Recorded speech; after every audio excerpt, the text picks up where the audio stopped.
Call the meeting to order at 6 o'clock. Hi, Mike. I see you're on Zoom. Oh, hi, how are you? Good. All right, let's stand and pledge allegiance.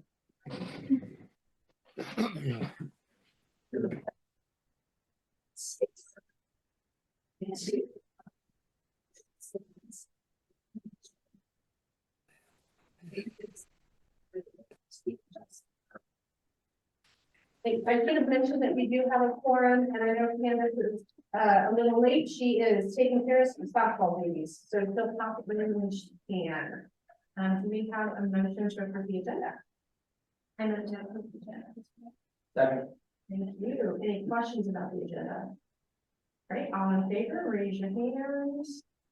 See Mike's, that's unanimous. Thank you. The consent agenda, I need a motion for that. I move to approve the consent agenda. A second. Great, no discussion on the consent agenda, and all in favor, raise your hand. Great, that's unanimous. And special presentations.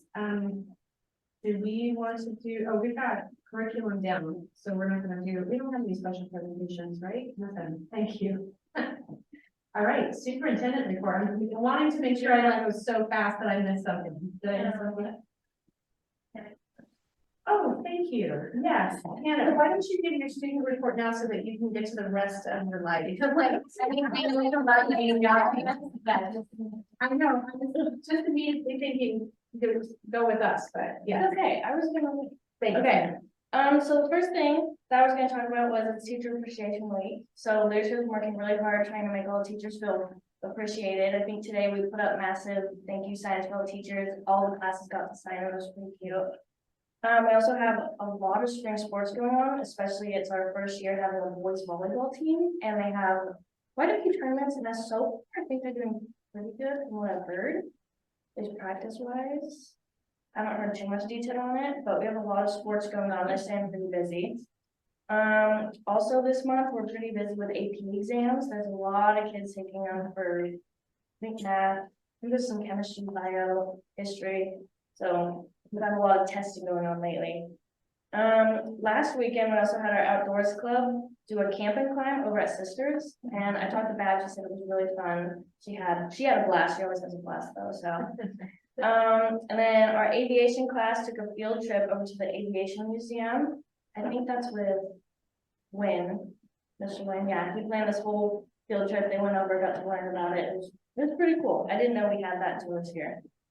Our concert band and our jazz band are also heading out to state, and our leadership is really busy planning for prom this weekend. It's gonna be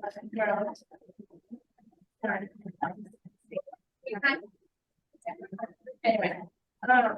It's gonna be decided to be like beautifully blue. It's gonna have a lot of pretty colors. It's gonna be at the Armory down in Creswell. I'm really excited. It's gonna be really good. And we've been working really hard, like everyone in leadership has been trying to work on it, so I think it's gonna turn out good.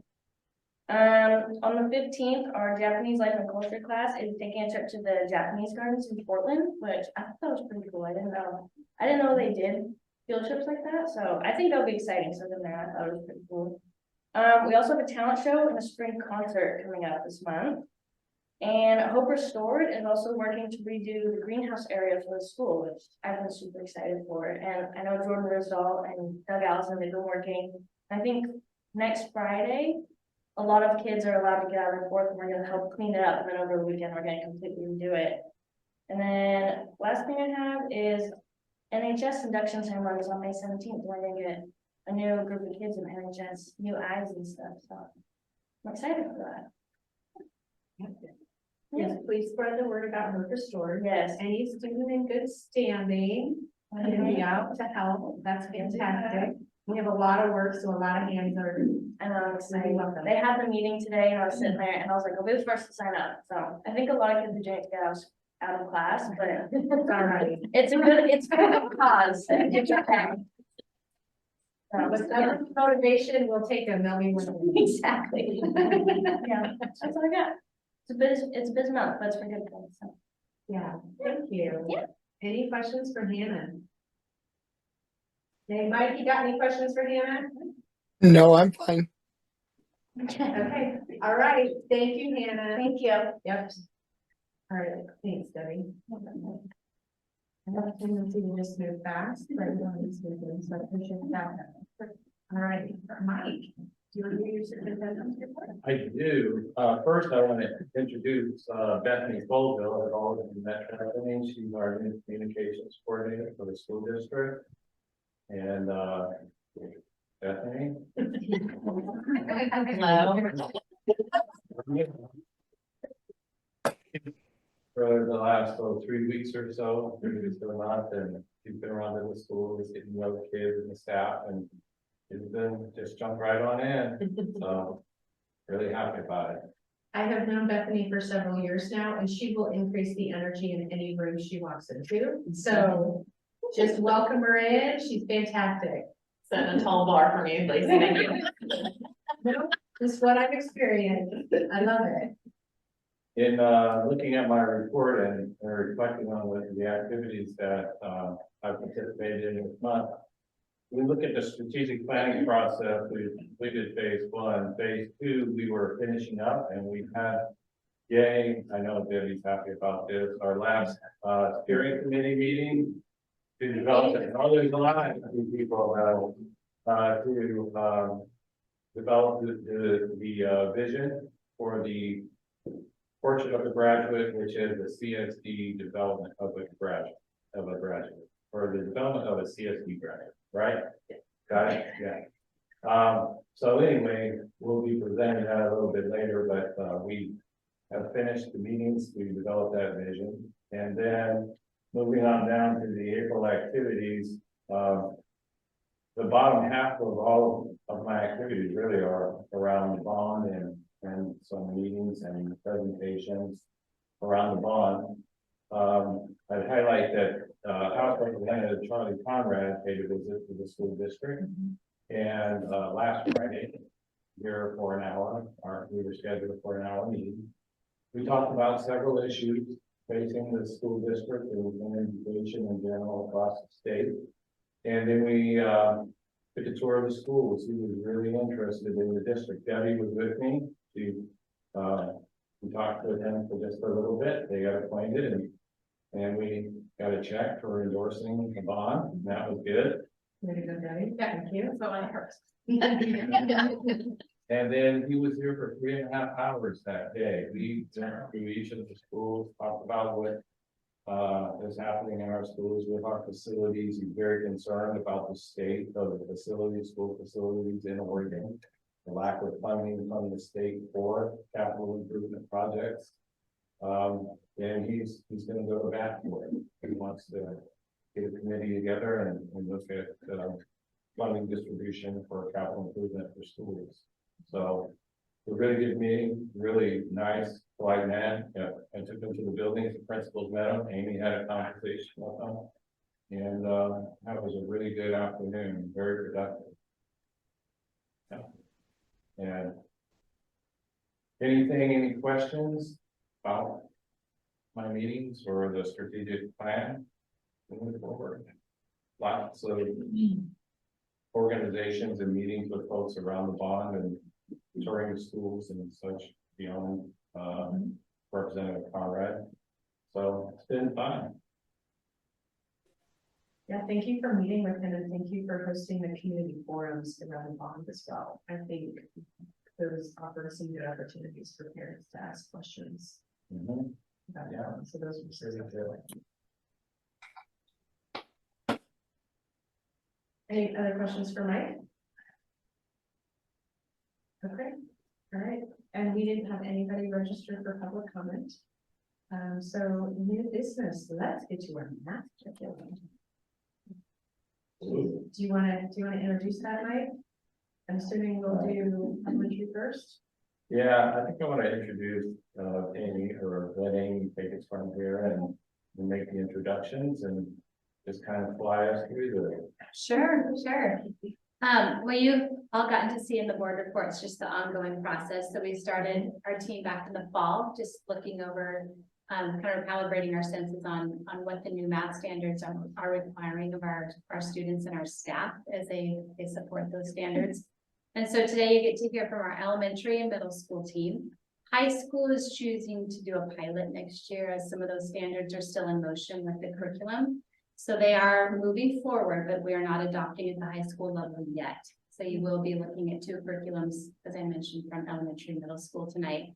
And they'll talk about the alignment process, the thought that went into it and what stood out and why that's relevant for our student population and our staff.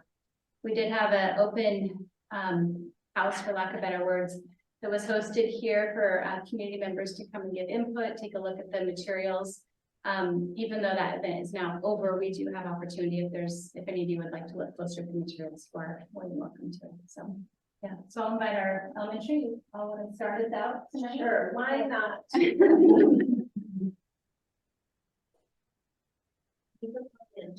Yeah, so, we only have 1 tour, so Mike, you're still gonna be on, but you're not gonna be on the screen, so just be aware of that as we transition. That's perfectly fine.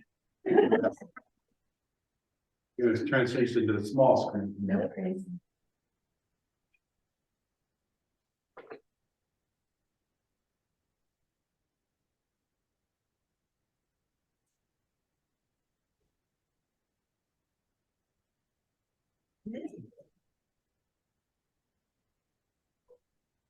Yes, I think that this presentation was put in your packet. There's been a few additions, little slight changes, but nothing major. All basically the same. We did add some pictures of our actual students in there, so. Let's see, I'm going to slideshow mode. All right, well, I wanted to first start by saying thank you for allowing us to come and share with you. Is it okay if I stand right here? Just gonna have this one in, let's Please. and I brought some of my favorite friends from the elementary school to help present. They're gonna be able to talk a little bit more about the materials, because some of them have been using them already in their classrooms. So I'll have them introduce themselves real quick. If you guys want to stand up and say who you are, what you teach. I'm Shauna Bradley, and I am technically the school improvement specialist, but I like to call myself the intervention specialist.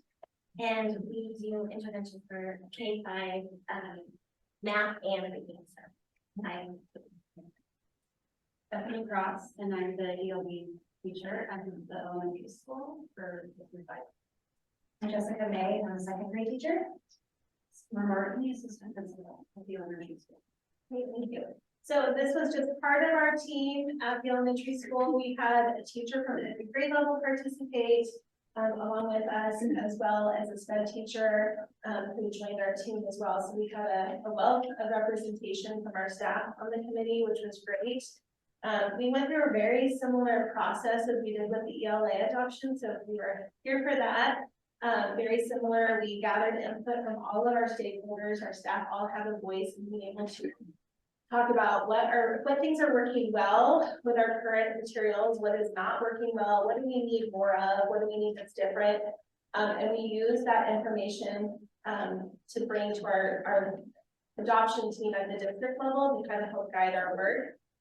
We also worked with, Amy brought in folks from Laney SD who are trained by the state of Oregon to provide us some PD around math curriculum and math instruction, because things have changed a little since our last math adoption. And we wanted to make sure that we have a clear understanding and we're all on the same page in terms of what does math instruction need to look like, and in looking at our standards. That was actually really a helpful part of the process, because especially for elementary school, we had been using Engage New York, which is like an open source free curriculum. And this is a packet, this is a second grade pack of materials. You can tell it's a lot of black and white, a lot of words on the page, not super engaging.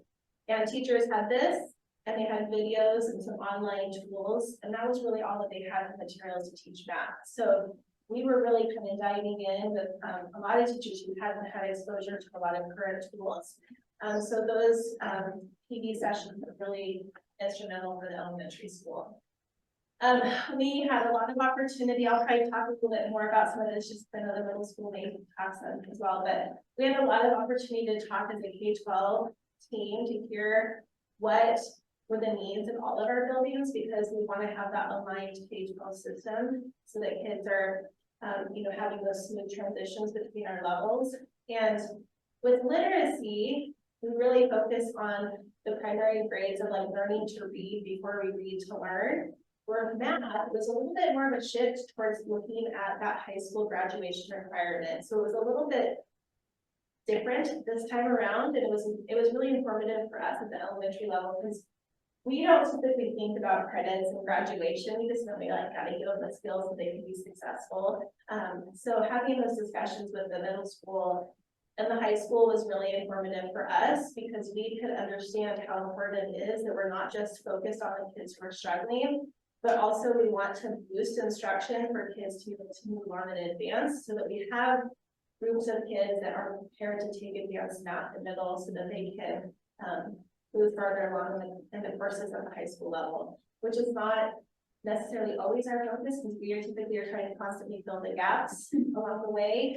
And it was really good for our team discussion. From there, we took all the input from our teachers, our discussion as a team, and we kind of created our shopping list of those themes that we really wanted to be looking for. We created a rubric so that we could begin evaluating the curriculum that the state had approved. And from there, we narrowed it down to about, well, there was 9 that was on our original list, a lot of materials to look over. And then we narrowed it down to about 3, and then from there it came down to like the top 2.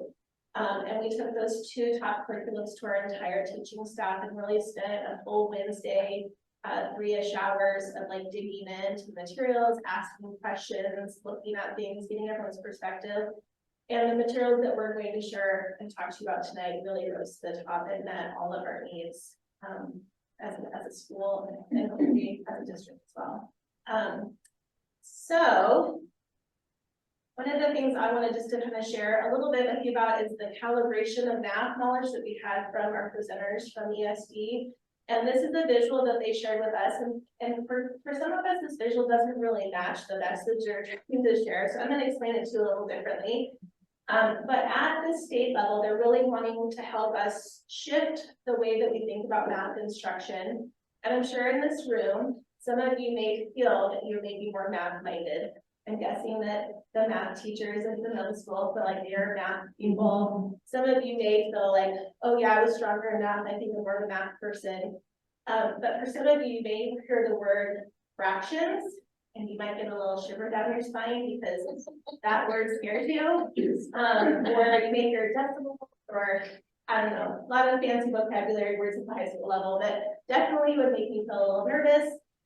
And so the way that we're shifting our math instruction is to make it accessible for all students, and that every student sees themselves as a mathematician. If they're not already slated to feel like I'm not good at math, or I'm not a mathematician, math isn't my thing, but presenting materials so it's accessible for all kids, and that every student has an opportunity to participate and provide input to the lesson. So one of the examples, they're going to talk a little bit more about this, but one of the examples is that at the beginning of all of the lessons, there is a Be Curious kind of opener where it'll ask a question, and a lot of the prompts is tell me what you know about this. So there might be a bunch of colored sticks on the visual the kids are looking at, where some kids might say, there's green and red sticks.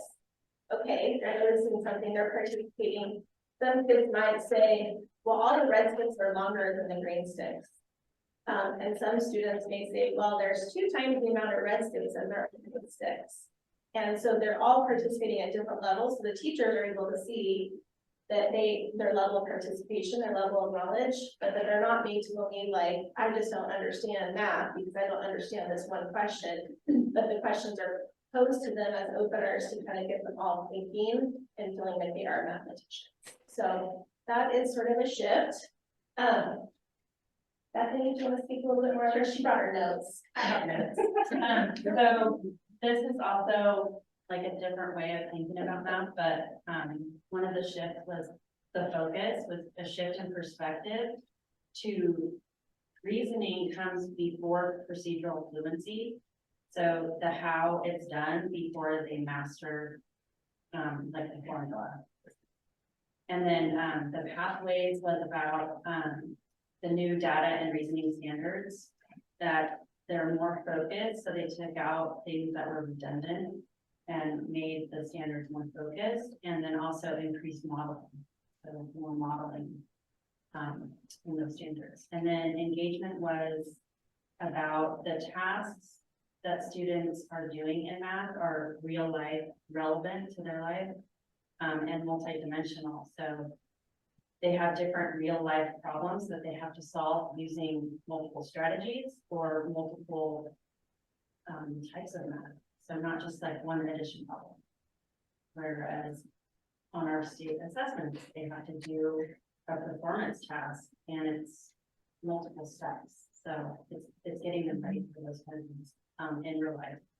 And then instruction is how to apply those strategies to solve the problems and the equity of that, where there's access to participation as well as scaffolding built into it. So, and then the belonging part is it builds students' identities as capable math learners, as well as there are multiple ways to come to the right answer.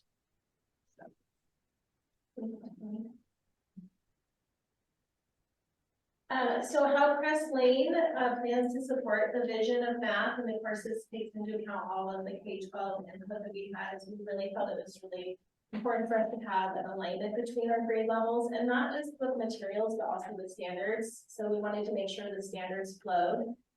Some of the curriculums that we looked at were really unique in how they provided the instruction, or maybe had their own kind of set of way of explaining things that it would be really difficult to have other curriculums be a part of your instruction. And so the materials that we looked at and really felt strongest about were things that could be coupled with other supplemental tools as well. It wasn't super specific to just the math that we liked or the materials we liked, but it could be used with multiple different materials. We felt like we needed to build really super strong foundations in math fluency. We heard a lot from the secondary folks about how we wanted kids to have those facts faster so that they can move through the harder, deeper level math a little quicker without having to, be trying to solve a multiplication problem in their head or on my phone or not really solve it. We wanted to have things connected to real world careers, because we felt that students would have more buy-in to seeing themselves as mathematicians if they saw how it would really connect to their real life oftentimes. And I'm sure we all said this as children as well, as like, when am I going to ever need to use this in my life? We want to make sure that the math that we're presenting is applicable to them. We needed to provide multi-tiered systems because we have a lot of supports in place to help build those tools, but also looking at the other end for tag students or students who need to be accelerated. We really wanted to make sure we had tools to help move those students along, so that way we can support the middle and the high school levels with those students who need to be accelerated and pushed along. And we wanted to make sure the materials were culturally and socially relevant, so that kids can see themselves in the math. And that we be able to have the ability to monitor progress with the data. So this is our shopping list of themes that we developed as a staff. These 8 areas were sort of our targeted areas of what we wanted to spend the most time looking for in materials. The material that we're going to show you tonight will meet all of these needs, and at a level that we felt was very sufficient, if not at a higher level than the rest. And that is Reveal Math in Rock Hill. So I know that Jessica brought some of the materials. Our teachers are using a lot of the materials in their classrooms right now, so there's not like a kit for us to bring. We can definitely show you some pieces of it. There's live links on here, so if you're wanting to see the actual websites with such, you can click on those. Also on your PowerPoint, down here, this link will take you to the scientific research that talks about this curriculum as well. In your spare time. All right, so I'm going to pass it over to our teachers, and they're going to start digging into those themes. Yeah, thank you, Amy. Okay, so one of our themes was in online intervention, and as you know, we are helping to support students who are behind due to the pandemic, and we're trying to get them caught up. So we have a really strong WIN program, which is What I Need. It's our intervention program for math. And this curriculum is a really useful one for that. It aligns, I can pull from this curriculum to, at any grade level, so any teacher in our school, can pull lessons from K through 5. So for me, that's really helpful. I'm working with second graders that are at the first grade level. I'm going to, of course, assess them with our benchmark diagnostic with iReady, and then I'm going to find where they need the support. So then I can pull lessons at any grade level and use that in intervention. Also, the intervention, the targeted intervention is built into the curriculum as it is. So for the classroom teacher, can also do tier 2 intervention support in a classroom, because every lesson has they have a section where you can reinforce learning or you can extend the learning. There's another one in the middle that I can go to the reinforce the understanding and pull from that, but so can the classroom teacher, and we can work together. It's really important to me with interventions that have vocabulary lines, and yeah, I feel like people that work really well, even though it's not typically an intervention program, it is built into the program. Right. So, I really liked Reveal because it has printable vocabulary cards, which we have some examples here from, that the teacher can go on the website and print those out for the students. There's also, to post in your classroom. And then in the back of every student's workbook, there is a color glossary of all of the vocabulary with a picture representation, as well as it has Spanish and English. It helps sometimes. So I really like that. But let's see what. Oh, the common vocabulary that Shauna was talking about. It basically follows the students through the year, so the teachers are using the same vocabulary and it will follow them through the pathway. It also includes lessons on how to teach the new math vocabulary or the academic vocabulary that students need to use to talk about math. Let's see. Oh, in the teacher guide, the differentiation that's shown right there, it's kind of hard to see, but it gives you ideas and tips on scaffolding your lessons depending on students' language levels. So, which is great for our EL students who are learning English or need a little boost with language. So, and it helps teachers give them the right level of support. So. So scaffolding is kind of, you know, educator talk, but could you give us a little more in-depth understanding of scaffolding? Because that's going to come up a lot. I would love that. Do you want to talk about what the scaffolding means to show that? Yeah, okay, yeah. So how I like to think of scaffolding is, you know, when a building's being built. So if you need to build one, you're gonna put that actual scaffolding on the outside of the building. Well, it's gonna help support and layer on those additional supports to be able to, basically, you're going to slowly give more control to the student. How much do they need? How much support do they need? Well, it's like a building needs support to be built with scaffolding. So that's gonna go up first, and then it's gradually gonna come away as your students are learning more and more. So it's just giving them what they need, almost like hand holding them and then slowly taking it away. If that helps. Does that mean that when a new concept is presented, there's a little bit of like reminder or practice of maybe yesterday's lesson built in, so they continue to, is that what that means? Like you're kind of going back a little bit or not?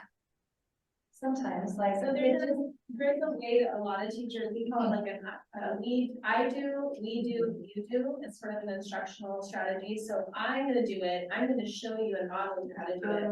We're gonna do it together, and then you're gonna do it. So that's one way to scaffold, is I'm not gonna just say, here, do the work. You're gonna build in gradual release of responsibility. So you're going to, depending on the student or the content of the lesson, you're going to provide enough support so they do a lot of, they gradually are doing more and more on their own to where they don't need to hold it off.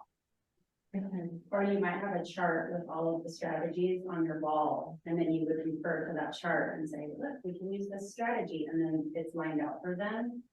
And you might use different colors or color code the chart so that the colors mean a different thing. So if it is the next day coming in, it might not necessarily have to start with the I do, it may be able to start with the we do, because they've already had some of that background knowledge. They can start moving forward. So it's that gradual release. Thank you. Thank you. I think it's due to interrupt us before you need to like future talk, because it's just. Great. We want to make sure you understand what we're saying. We get excited to us teacher folks, and we were eating before we came, and we start all the words we got. All right, so Jessica's gonna talk about manipulatives. Right. Actually, I'll just- I need this. Okay, so hands-on manipulatives, that's one thing our current book that Amy showed you was lacking, because if you wanted manipulatives, you could cut them out, but the kids have to cut them out. Manipulatives are a very important tool. Currently my class is in the process of learning about money, coins, dollar bills, the value of that.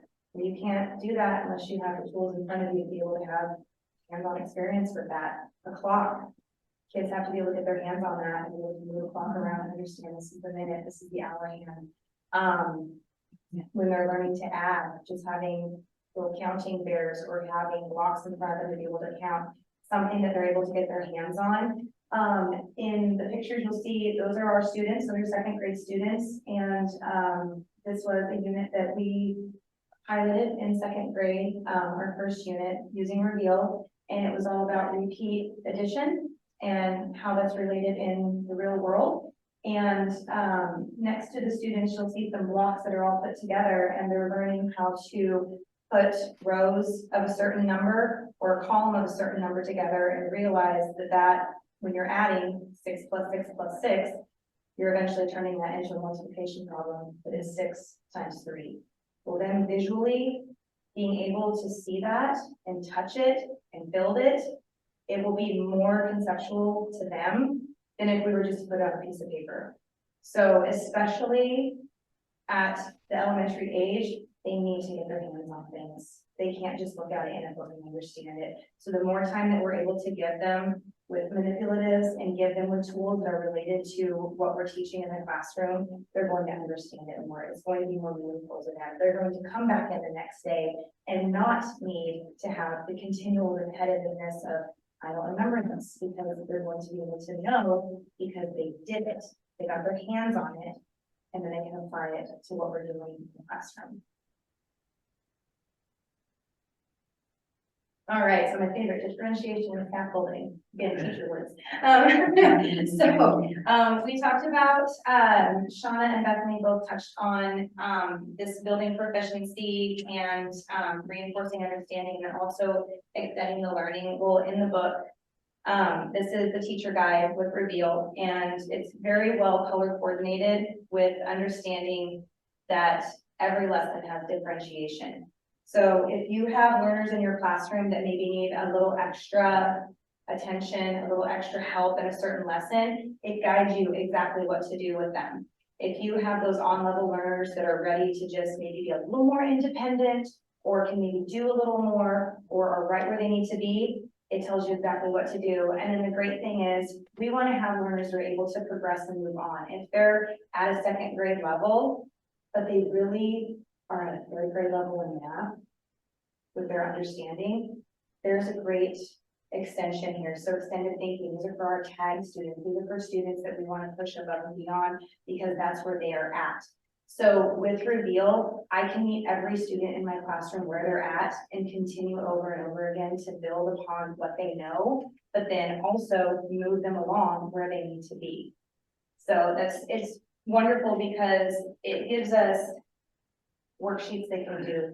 We have stations in the classroom we can set up with those manipulatives. There's online components. There's independent work. So there's all different areas that they can continue to over and over again go through and repeat what they know. But then also, if I see a student, hey, you're really understanding this, let's go ahead and extend your learning. Or hey, you're not quite getting it, let's go ahead and try this lesson again.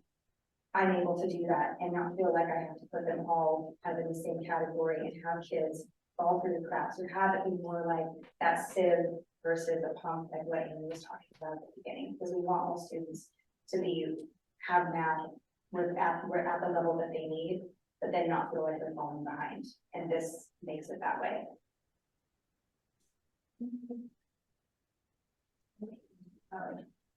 Standard of sugar. Okay, so, all of the curriculums that we reviewed, obviously the state has already said they meet all of our standards requirements. So we wanted to go a little bit deeper and look at the scope, the sequence, the rigor, how they were actually implemented. So everyone can teach a standard, but the way that you teach it can be different. So the state said everyone's teaching these standards, but we wanted to find a curriculum that really matched those themes that we had. And we looked at our data at our school levels and our whole district level, and we wanted to make sure the curriculum we were choosing is what would align to our district vision, with especially with the careers. This program has amazing career connections as well, but we wanted to make sure that all of that was part of this math curriculum. So it's okay. So you can see there, for the teachers, when we look through all the books, all this teacher standards, manuals, this was by far the easiest to understand and to find anything. So you'll have like the content standard, but each of those have major support and additional standards. Again, with scaffolding and ensuring that all students can access the standards. The major standards are basically those required ones.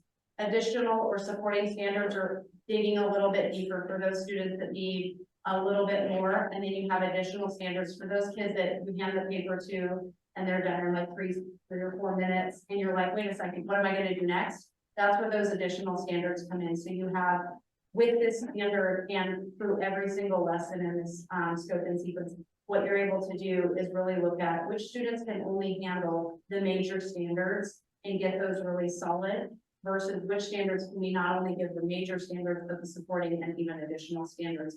Some students are able to receive math quickly and some are not. And so we want to make sure that we're doing it in each person's individual. And so this curriculum really does help us do that.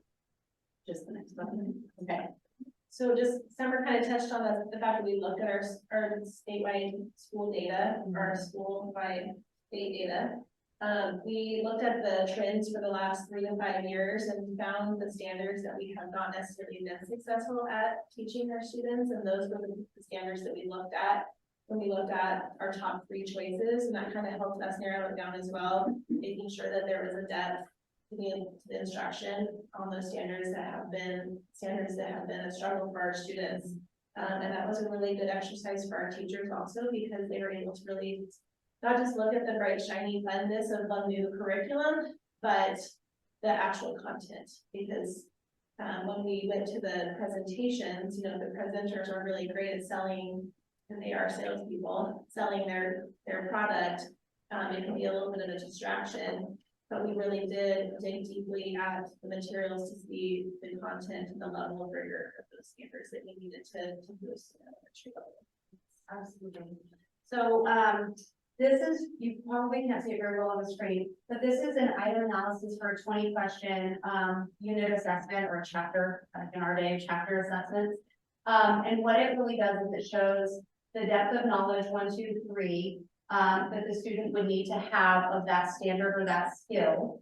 And then in the third column over, it tells you what lesson that information came from. And then the standards are on the far column. So these standards are included, the item analysis. So you can go through and go, oh, 90% of my class got all of the level 1 depth of knowledge. That's great news. Only 5% of my kids got the few questions that were the 3rd depth of knowledge. So that deeper understanding. Or maybe you see that you gave the assessment and only half of your class got the questions right at that first level of the depth of knowledge. That might be an indication that we need to go back and teach that lesson. So it gives us item analysis, but not only does it do that, but In the program itself, the online components are very user-friendly for the teachers, so the teachers can actually access all the reports on their class performance by standards. So when we're talking about moving forward with standards-based assessments and standards-based report cards, this for math is going to be a big game changer for the teachers, because right now they're doing it all paper pencil. They're having to check all of their different items, tests, to figure out how well the student's doing on each of those standards on the report card. In this program, as they're taking the assessments, as they're moving through, they just choose the standard and it can basically show them these kids have it at this level, these kids have it at this level, and these kids have it, they're mastered it. So it's going to be very helpful to provide information both to the teachers as well as to the parents when we're passing that information on through our standards-based report cards. Summer, Yeah. when you say unit or chapter assessment, is there a daily way that teachers are checking that the kids have got those lessons? Because I would hate for them to get to the end of a chapter and realize half of it. Nope. So yes, halfway through, okay, first, every single lesson has what we call an exit ticket. Okay, so every lesson, I'll just give you the quick overview. Every lesson has an exit ticket, which is basically a question or two to show, did they understand that concept from that day? Midway through, there's like a little mini unit review type thing, so that you're checking midway through the chapter or the unit. And then they have the final assessment, which I just showed you was like 20 questions. The exit tickets at the end of the day, based on how the students do, they give you a rubric, and it directly aligns to what she talked about earlier in that differentiation and scaffolding with which students need the lower level, the bond level, or the advanced level for that specific skill. So there may be a student that's amazing at geometry and really struggling with fractions, decimals, multiplication. They don't always just have to be stuck in, they need a lot of extra support or they're advanced. It could be they're advanced during the geometry portion or during the money portion, but in this section, they need some extra support. So it allows us to make those data changes. Yeah, so this is a sample of an exit ticket packet that is from the previous unit that second grade just finished. And so basically it has 3 questions. Every single exit ticket will have that. And then what I really appreciate about it is it allows the students to reflect on their learning, how they really felt about the lesson, how they're understanding the concept we did at every single exit ticket every single day. So I may look through this and let's say they scored, 100% on this, but they're circling, they're still questioning. That's a student that I would know, hey, I'm going to pull you aside and say, what's going on here? What are you not understanding? Because on here you're showing me, and they may say, well, it was this part I didn't understand. So we're able to reflect a little more and talk a little more about it. And maybe then I'm able to differentiate with them where they're at. And then the nice thing is they're really able to show me what they know. So I had, yes. So I had students do their performance task, which in Reveal, that's what they call kind of like the final assessment, the performance task. And it's a little more than 3 questions. And some of them are word problems, which for second graders can be really challenging to do. And they were able to show me 4 different ways of how to solve the same problem, and all of them not the right answer, which was huge. That is something I have not seen all year. And I saw that and I was like, oh my gosh, they're getting this. It was because they had the tools available to them where they were at and what they needed. So and one of those students actually is currently receiving math intervention, and they scored 100%. And you'll see as you pass them around, some through pictures, some use number diagrams. They use different strategies, but they all got the same answer. And that's really where we're saying everyone can access math and meet them where they're at. Yeah. Okay, so while you're looking at those, I'll go on to theme 6.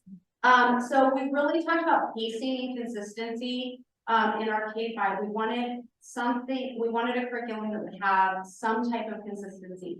In benchmark advanced for the reading, it was really pretty easy. There's 3-week units, K-5 all the way through. Math, it doesn't really work like that because the order that you need to teach math at each grade level is a little different. So you couldn't just say the whole school's doing place value, because kindergarten, 5th grade's place value may look very different, and they may need 5 weeks to do place value, whereas kindergarten may only need 2. So we were looking for other ways that these books created consistency.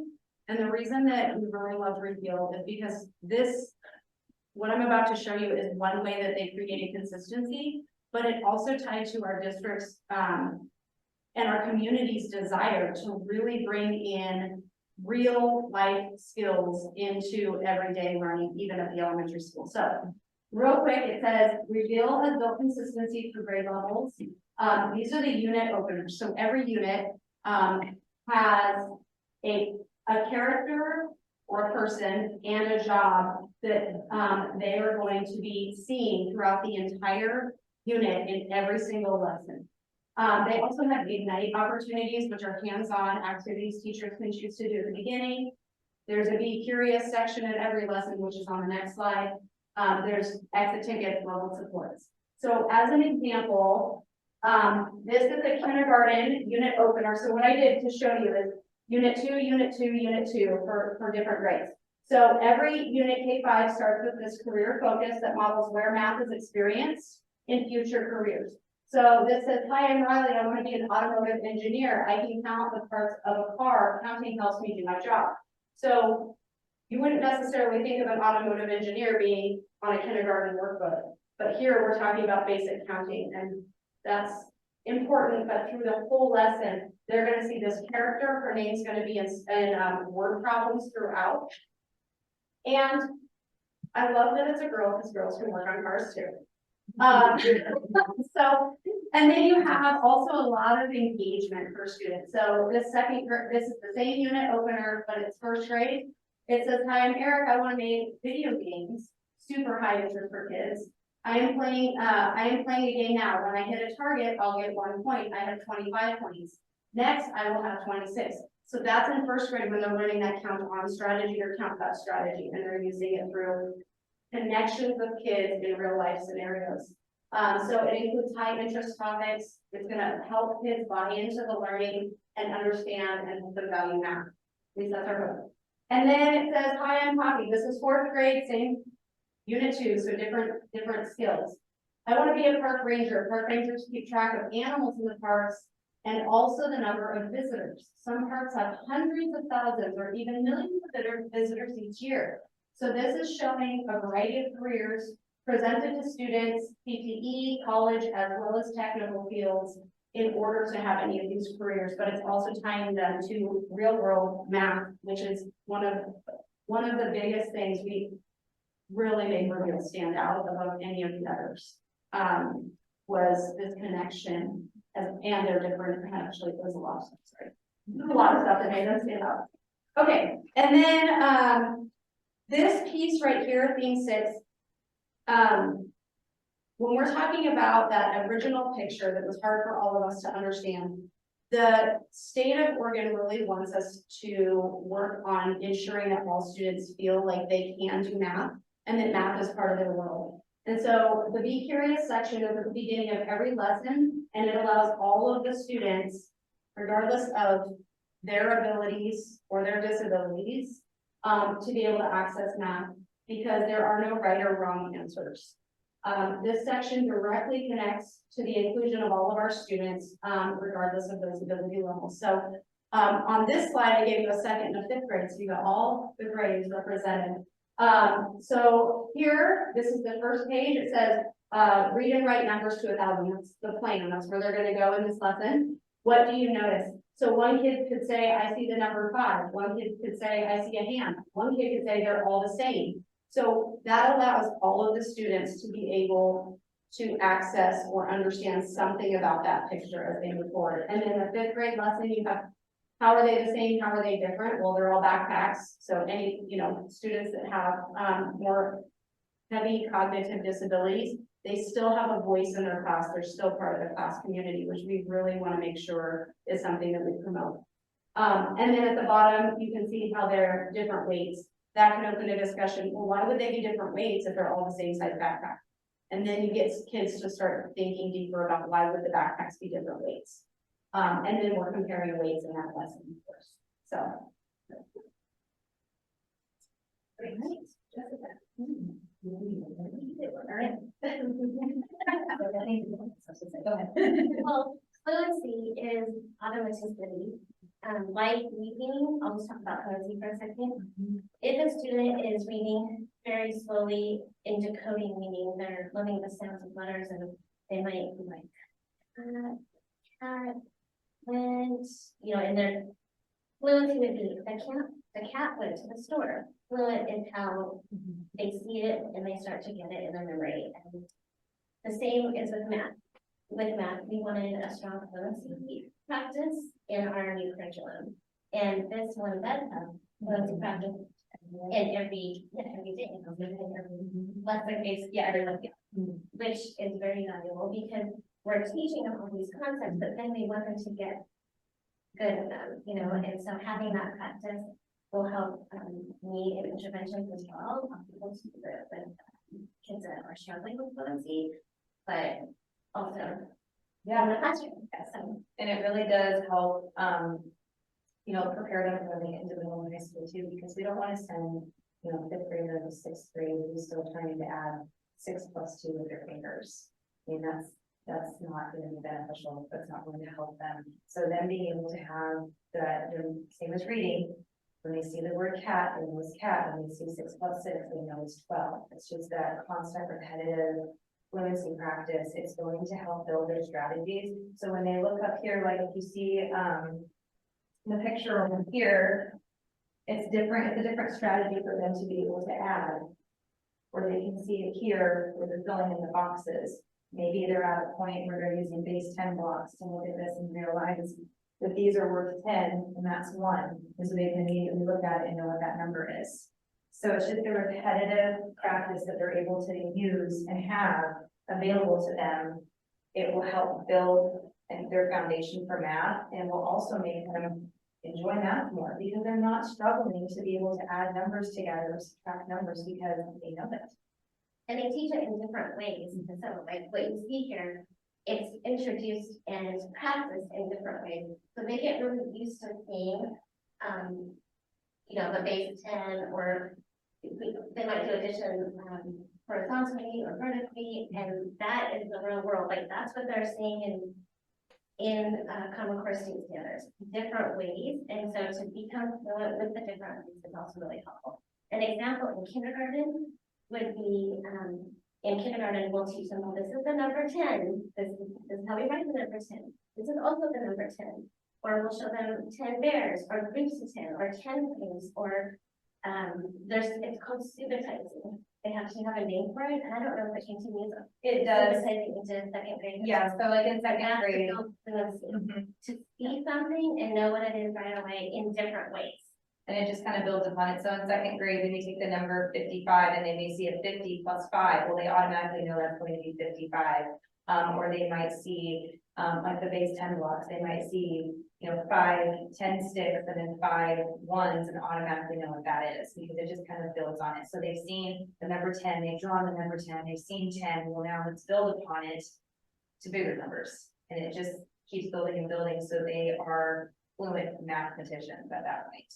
And the other fluency part, as you can see at the top, it's rounding. So it's also teaching them to do math, mental math, and math faster in their head by taking 53 + 29 and rounding it. Oh, that's really like 50 + 20. And then I'm just that. You know, that's 70. And then I just take the 3 and 9 and that's 12. It just takes, it kind of decomposes the numbers. And the kids are able to do, this is different than when we were young and learning that. That's what I do know. And so that, it might seem like it could be challenging for them, but no, it's opening up their mind. It makes sense. See all the different ways of building that. And when they have them in new groups too, that's adding to the fluency as well, because it's concrete. Great. Great. And our last page is number talks. Okay. So member talks, and talking about math is really important in our standards as well. And this program has a whole component of math discourse and vocabulary. So where students have the opportunity to explain their thinking.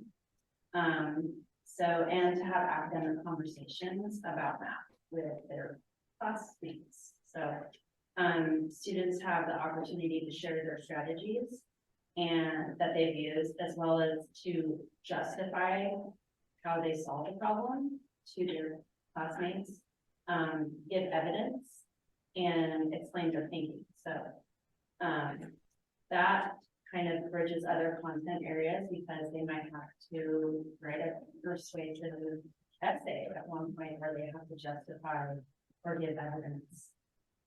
So all of these words or academic words that they're using in math, they don't just use them in math, they're using them in science, they're using them in social studies, they're using them in the art of ELA. And then it also elevates the conversations that they're having around math and reasoning. So it helps the teacher. So over here, it actually lines out to the teacher how to do it and the importance of it. Can I add to that? Yes.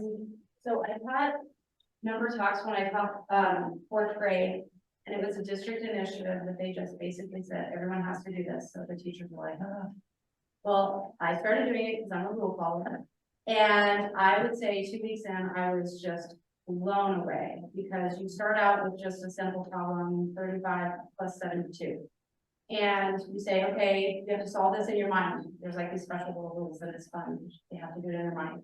And the kids start telling you how they did the math. So some said, I pictured it like you would write it on a piece of paper. Some kids said, oh, I just added the tens and then I added the ones and put them together. Some kids said I counted on my fingers. There were so many different ways of doing the math. So what I started seeing as I started doing this daily with my kids for those couple of weeks, in my normal math instruction lesson, I would start teaching and I would ask a normal question. Oh, what do you think the answer to this one is? Somebody would answer. And then they would, without even thinking, start telling me why. And then we saw a huge correlation to our state assessments in math that year. Because on those assessments, they always say, do a math problem, now tell me why. Well, before they didn't have the language to do it, so they definitely didn't have the ability to like write down what they were thinking, they just sort of tried to do it. After doing these kind of number talks with my kids, their scores on those performance tasks increased so much because they were so capable of explaining how they did the math because they were so used to being able to express it in words that then they could just express it in writing. So basically, I saw it carry over into multiple other aspects throughout the school day. Actually, even in science, we were doing science stuff and they wanted to tell me how they figured it out. So, yes. So it was our team, we had multiple people that had experience with number talks and this program had it. And we were just super passionate about making sure that those kids know how to explain what they're thinking. Because when you become an adult, sometimes you have to explain what you're thinking and justify why you chose a curriculum. We want to teach them all the way through. So we I'll open up to questions, but I wanted to just touch on one last thing. So our esteemed colleagues at the middle school are going to be presenting their curriculum choice and it's not reveal. And I wanted to just explain a little bit about that process. So as a K-12 team, we looked at the top choices at all of the levels.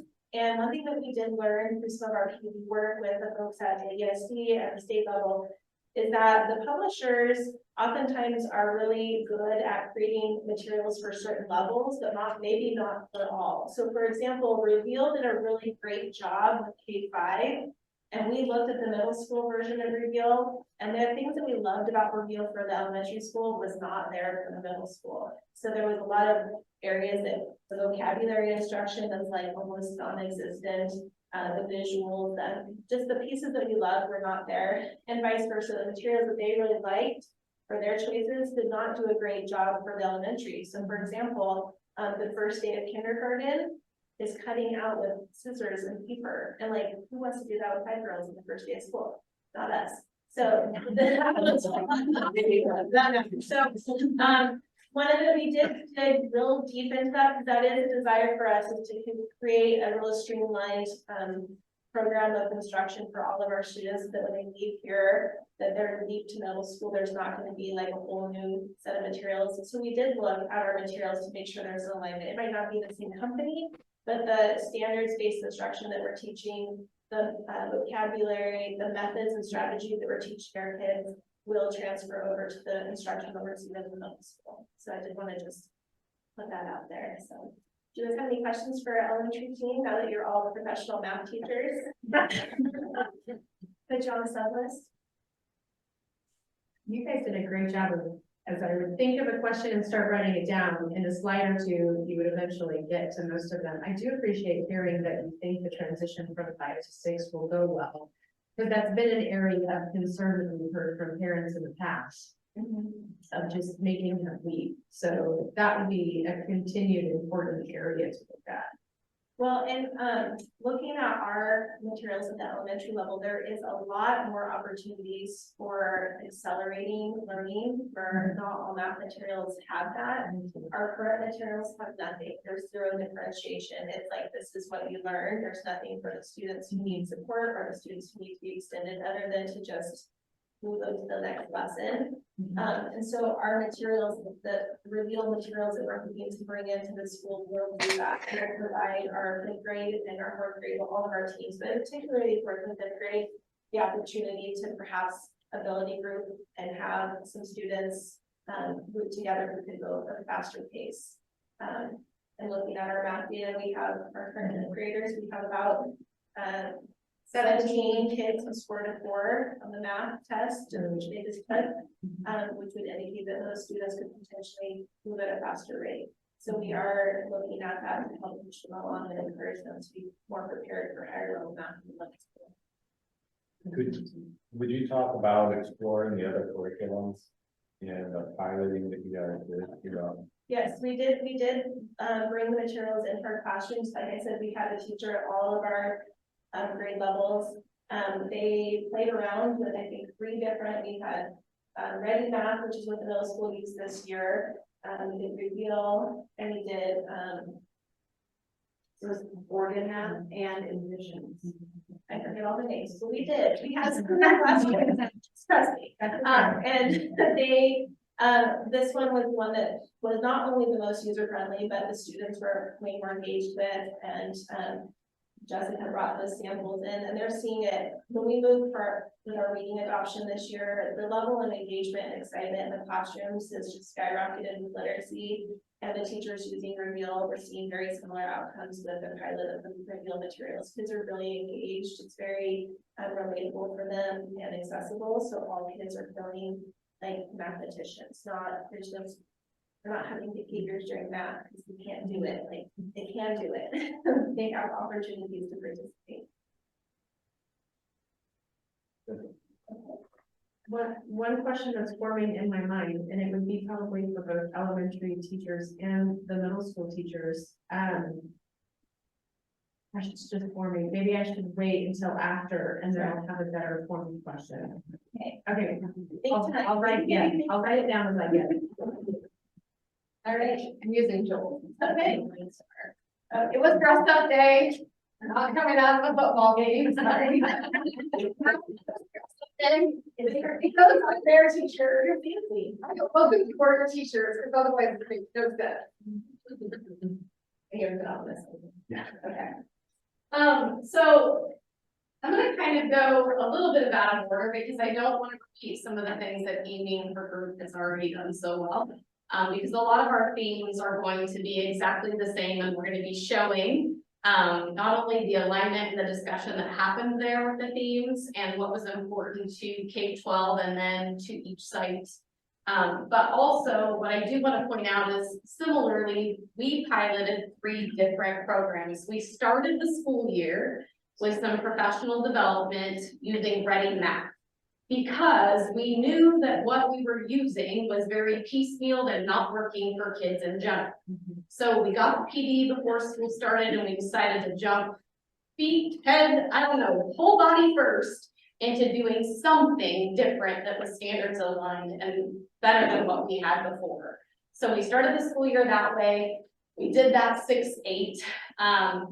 And as the professional development continued and teachers continued to use that with students, track engagement, track assessment data, they began to see huge holes in Ready Math. And so instead of just waiting and going, well, we got the PD and this is what we're doing this year. They pivoted as they should, and they started pulling things to basically address those gaps where Ready Math was not doing a very great job. So with that being said, the best thing we did, honestly, was to rule out one curriculum that was on the recommended list, because we really got a taste for the professional development as well as how does it look in a middle school classroom. Then in the process of this, we then started doing lessons from 2 others that really rose to the top through the process. And that's really what brought us to our final choice. So I just wanted you to have the background, since you had asked about them piloting. That's kind of our process this school year. And I will say, and they'll speak to this more, but as I go into the classroom, I see so much more engagement. I also have an 8th grade math student. And as a parent, what I'm loving is that the conversations that we're having as I'm seeing the math done tell me that he's understanding what he's doing versus, you know, poor Mrs. Hoover getting a text message from me late at night asking her for help in helping my child. I'm not feeling like I have to do that anymore. And you know, most people don't have the luxury in doing that. And so that's what I want to make sure that kids feel like I can access this. And we will be speaking and talking about some of the tools that parents can access and help their students. Okay, perfect. So our adoption committee, you know, we're smaller. We only have 3 grade levels. So it's basically our whole math department, which is a whopping 4 people. We have 1 at each grade level. And then we do have Heidi Rackus, who teaches Learning Center math as well as essential math. And some of you may or may not know, some of you had kiddos in our school recently, but essential math is something we started offering based on the PD, our trainings with ESD, and also collaborating with both the high school and Creswell. And basically those classes are to help make the grade level material accessible to all students. We have a lot of students who don't have disabilities or aren't full grade levels below, but have those huge gaps that are making it really difficult for them to access all of the materials. And so what the essential math courses are, they are general ed classes, which help us keep our gen ed time, especially for our students with disabilities, higher than our specially designed instruction, and allow all students to access grade level content, but it focuses on those core standards and does a lot more I do, we do versus the you do piece. It provides more scaffolding. So that's just something we started offering at CMS this year, and looking at this program, and we really feel like the materials will give us more kids more access to those standards as far as where they are. Our timeline pretty much follows Creswell, so you can read. But I really appreciated Amy A. and all of her efforts with kind of spearheading us as a K-12, because, you know, everyone's passionate about their grade levels. That's why hopefully we teach and work with our grade levels. But she kept bringing us back to, well, how does this look K-12? And I think that was really important, because at the end of the day, I think when we first all came in, we were so passionate about our individual choices at that point that I think sometimes we all get that tunnel vision of like, I really want to choose this. And so when we ended those discussions and really listened to each other, I feel like a lot of ahas, and it was beautiful. I can't explain it. It was wonderful. And I really appreciated the thought, you know, because we all inherit kids that have gaps, you know, and it's human nature to want to go, well, if kindergarten had done this as first grade teachers, right? And well, why didn't they do this at second grade, and so forth? Everyone is doing a fantastic job. We just need the materials in order to really make sure we're meeting kids where they're at. So that's my soapbox for today. So these are all of the programs that were available for middle school adoption, which were quite a lot. And we went through the process just like Creswell. We wanted to make sure that whatever we chose really aligned with the vision and mission, which you saw the same process when we were talking in the jerks.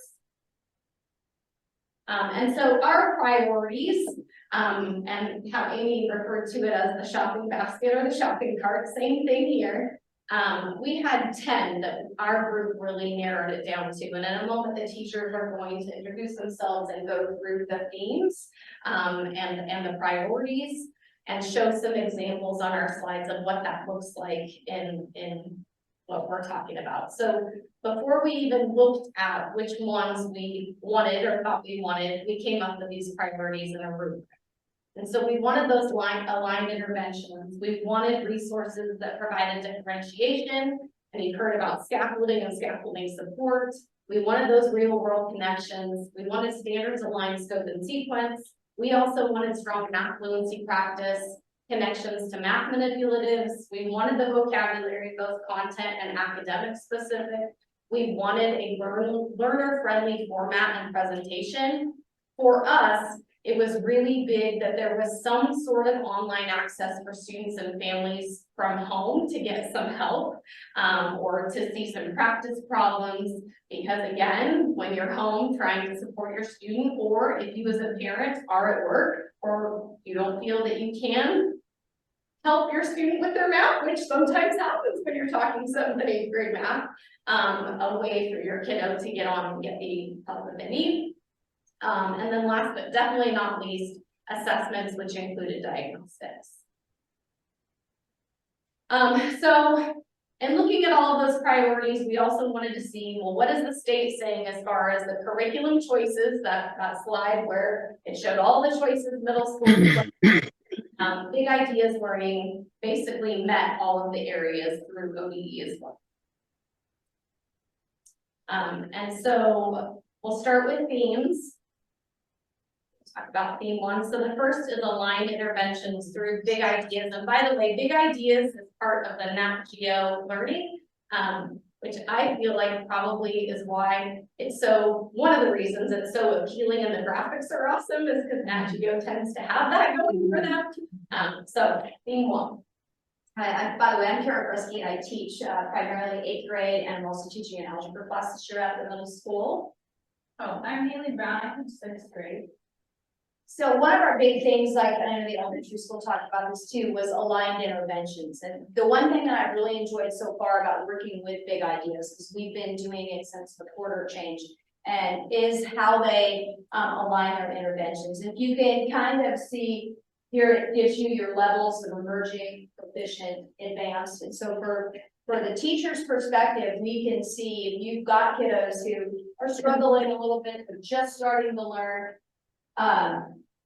what problem numbers in your set do you work for them? So all of our curriculum for the most part is set up to be taught in 2 days. So you teach a new lesson, like I'm working right now with Pythagorean theorem, 8th grade and with algebra actually, but 2 days per one. So if you've got kiddos who are struggling a little bit, they're learning, the first day you should work on these, second day you work on these. So it aligns us with, you got super advanced kids, the problems may overlap a little bit. The red ones are really more advanced ones. They might be ones that are a little bit more word problem based. That kind of helps them with their real world connections. But it does a pretty good job of looking at each of the different assignments and what you should focus on depending on where the kids' levels are as well. And so we've got a timely support for the interventions as well. It does a really nice job of helping teachers go, okay, what part of this is best for my students at their level? We just go down on this one, or to the side, or to the side. The navigations, we did that. Is it down or side? Kara, if I can piggyback really fast, because Heidi Brackus isn't here, and she is the one who teaches our Learning Center math as well as essential math. And one of the things that she shared is she's been doing the same sorts of lessons as the regular classes of grade level math. And what she's finding is the way that it's presented and the examples and how it's setting it up as far as checking for understanding is working for her students as well. And so that was good to hear, because as Mrs. Bresky works with honestly our advanced and our at grade level, and Mrs. Rackus is kind of working with our below grade level or emerging at grade level, it was nice to know that the program really meets students where they are. So So our next theme was resources that provide differentiation for groups of scaffolded support. So we talked a lot about scaffolding.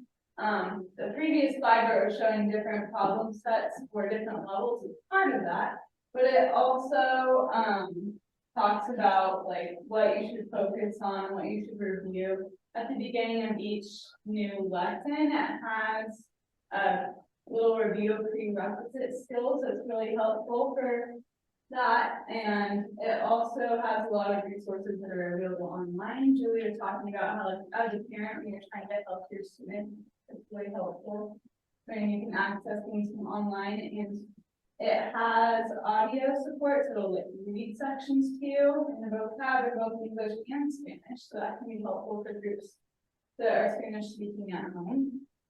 And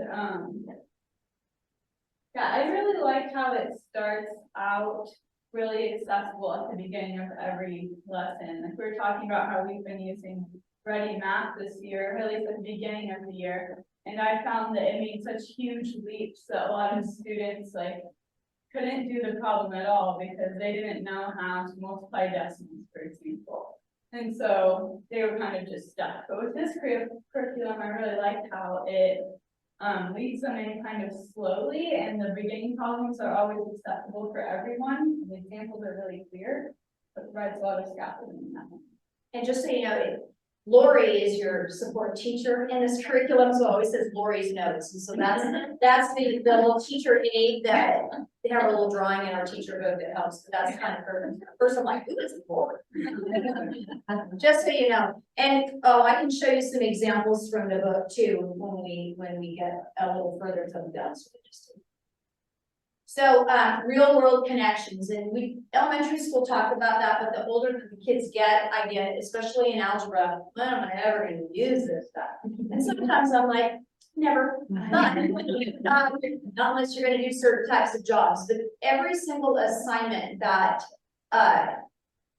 Big Ideas does, they have real world connections. And they're not the kind where you're going to go to the store and buy 700 watermelons. Like some of you may remember when you were in school, right? There's some pretty funny math names if you ever see them about that. No questions with some of those nice 700 watermelons. But they really do a good job of making it applicable to things that interest the students. And they have a good entry level to it. So as I said earlier, the real world connections kind of scaffolding. Again, they have some beginner, some intermediate, and some advanced types of problems for them to look at. And it's really helpful. And I haven't heard a whole lot of, this doesn't make any sense. When am I ever going to use these questions since we started doing this? And that's been a really interesting. They can kind of go, oh, I can see where I can model this type of stuff in my real life. So that's been really helpful.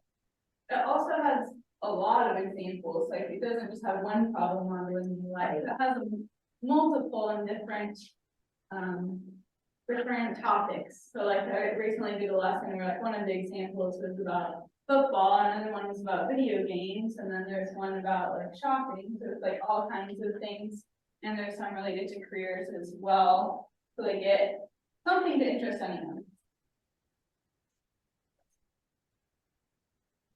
All right, so for standards aligned scope and sequence, if you look at this table on the left, it lists the standards. This is for 7th grade. So on the left, it lists the 7th grade standards. And well, it gives you the number. In the middle, it says what the standard is. And then on the right, it tells you what specific lessons cover that standard. And it also, it shows how like some of them might be more than one standard. And then it also shows on the right how a pacing guide to help you stay on track to make sure you're covering all of the standards. So it might say like section 1.1 is typically taking 2 days, or section 1.3 might take 3 days. And it also accounts for days to like review and take assessments, which is really important. So I know some curriculums I've seen the pacing isn't very realistic. There's not that many days in the but could actually teach all the lessons in this year. I was just going to ask if that was realistic. It is. there's lots of days when it pencil it out, I'll be done with this next year.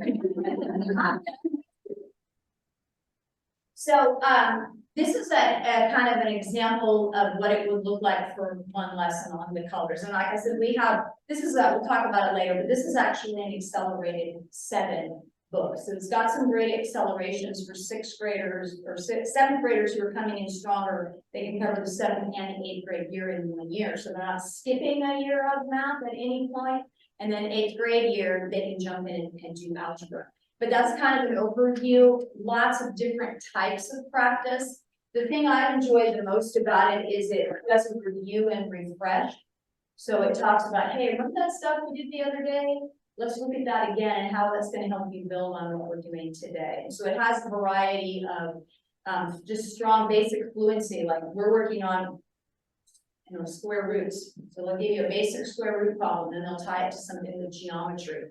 And then we'll tie it to something that might have to do with a graph. And so it gives them just a wide variety of different ways we're going to use this type of information to give them practice. And so it's been, if you see over on the right side, there's also additional skills workbooks for teachers that we can look at for differentiation. Again, different levels of kids, that's helpful as well. And more practice than is just in their book. Because this would be like this would be their book. Throughout the years. They have a lot of things are condensed a little more since you're taking more time with different standards. So this would be like the accelerated 7 book, just this. So I'm really impressed with the variety and the number of problems they get for the practice. Yeah, also going along with fluency, I like how it cycles back. So it'll throw in, like you were saying, some geometry, that stuff, you review and which is really helpful because if you learn how to multiply decimals at the beginning of the year, but then you never talk about it again, you're probably not going to remember. So it's nice that it like brings back skills they learned earlier in the year so that it can stay fresh in their mind and commit it to memory, and they're able to use it next year when they have to build on. I appreciate having the review and refresh because as a parent, I've seen both my kids learn that they have to keep all their notes because a couple months later, they're like flipping through. What was that? What was that? Because they have to go back and figure out something that they knew they learned, but they can't remember. And so having a built-in review and refresh is a fantastic idea. Yeah, I love it too. Connections to math manipulatives. So at the middle school level, we don't use manipulatives as much as the elementary level, although we do use them at times. So we already have a lot of the physical manipulatives like available to us at the school. So we don't necessarily need new manipulatives, but I do like how it gives you connections to it and big ideas where it shows you like activities or lessons where you could incorporate them. So it is helpful. Some students are more hands-on learners who like to actually like see it physically in front of them modeled. So it is helpful that it connects to that. It shows like how you can use it in your lessons. And also speaking for Heidi, because in the class, she is using a lot of the hands-on manipulatives with our learning center students as well as our essential students. And so it's nice to basically have the connection of the things they're using as well as what they would see inside of the text. I mean, those align. The other piece is there is an online manipulative tool that very much looks like things that they do on the Smarter Balance assessment, where they're manipulating things online with the online text. And there are opportunities for that. So that just gives them more skills for when they go to take the state test that they're able to do that.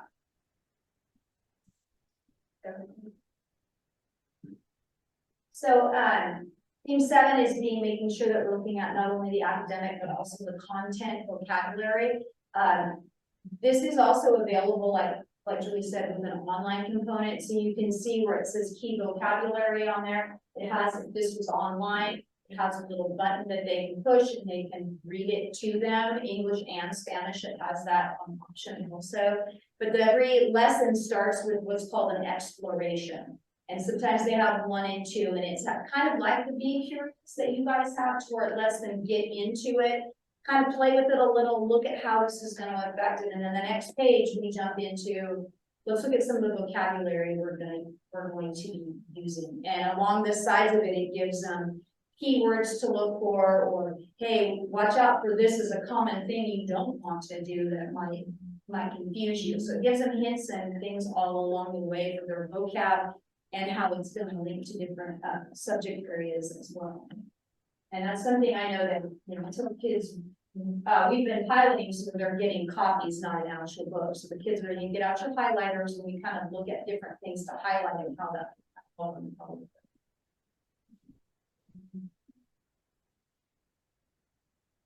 You made a learner-friendly format and presentation.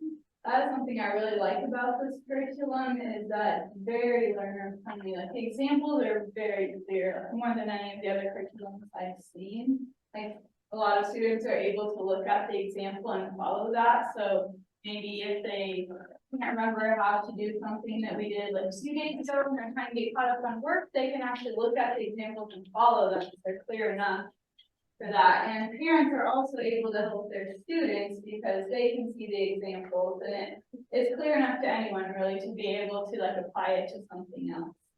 And like as you're going through the lesson, Kara mentioned how it starts with an explore to kind of get them interested in the topic and to like explore the ideas of it without really introducing them to formula or something. And then it gives key ideas of the vocab, and then it gives examples, like I was saying, they're very clear. And after each example, it has try it questions where they get a chance to like try exactly what they're doing in the example for themselves, like see how it works and build knowledge that way. And it generally has a few different examples that kind of look at it in a different way. Like one of them might be modeling a real life scenario. And yeah, just very, very clear. And it also looks, it's nice to look at, which that is helpful, yeah. One of the things it has too, that's kind of along the lines of the elementary schools talking about with exit tickets. At the end, when you kind of reach all of the parts of the lesson, you can't hardly see it, it says self-assessment. And so one of the things that it has is that they go through and ask them kind of a summary. This is what we learned today.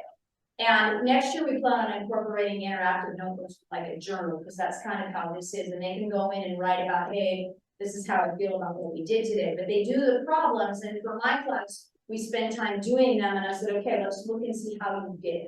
Ask them your questions. Let's talk about this. What don't you still get? And it's nice when you're spending 2 days on one concept at least, to where then they can kind of come back the next day and say, oh, tried some of these problems at home, don't get this, let's look at what we can do today to help that understanding. But they get to do a little self-assessment on their own.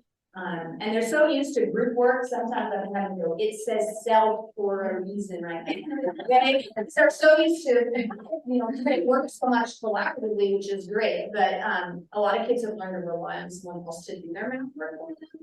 And so this, it's okay if it's wrong, we'll just learn this. Let's fix that, take your notes on the side. And I'm a big modeler with notes, and so if I'm writing it, you should be writing it too, is what the cue is, and that's kind of a help with where they give them room to write on the sides a little bit. And when we incorporate that notebook next year, I think, and we're going to try and streamline it through all of us, so we're all doing it exactly the same way, so that when they do 6th grade, they go to 7th and 8th, they'll know, oh, this is how we do our interactive notebook. And because we have a book, but sometimes they're going to need a little bit more space to kind of write their thinking or show their examples. But the kids really have liked the way things are set up, the way that step by step, hey, look at how we do these problems, and then we get to try it and ask our questions. So it's been really successful for us. And then the other thing that this does is the one we were using the past 2 years, and then the other piloted stuff this year, is that a lot of times it would give you an example, and then you would do some problems, and then you would get to a problem that had nothing to do with anything you've seen in the examples. And so truly, it did not make sense. So if you didn't have enough in your own notebook or notes that you had taken from teacher direction, it did not align with the example that was on the darn sheet. And so this does, and that's what I appreciate about it, again, is just there's an example and you practice the problems. And then when it switches the concept or it adds to it where it's building, it gives you another example that's building on that concept, and then you work on those. So just to me, makes a lot more sense in the progression versus if a kiddo didn't take the greatest notes during class, which happens in middle school. I'm sure you're really surprised about that, but it does happen. Then it's really hard because the example on the sheet or in the book doesn't really look like the problems that they're being asked. So with this, it does.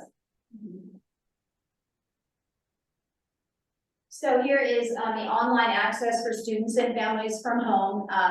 You can see there's a link there too. If you, I think you can go, you guys share on the other, so then you can look at that as well. There's online homework support in English and Spanish to where they can get support with videos for kids and for parents that might not be getting it. I think it'd be a great tool if a kid has been absent or something, they can go on and watch a video that helps them understand the concept. And there is a vocabulary flashcards as well, lots of different resources for them, and an online textbook itself that they can utilize if they need to. For assessments, Big Ideas actually does have its own diagnostic. If we wanted to use that, get a sense of where students are at in specific topics to help with scaffolding and differentiation. It gives detailed reports, kind of sounds similar to what I already gives you when they take the diagnostic. So that is available in this curriculum. They also, like was already mentioned, at the end of a lesson, they have a self-assessment, so that can be a check-in for understanding. You could even use that as an exit ticket. They also have quizzes at the end of chapters. Yeah, quizzes at the end of chapters, they're online, so you can edit them, so you can make it shorter if you needed to, or take out some of the questions, or choose specifically which questions you want it to be on there. So that is a little test that you can then print out. Or you can give it to them online and then it will grade it for you and give you data about it, which would be also helpful for making decisions about whether you need to reteach something or whether most people are proficient at it.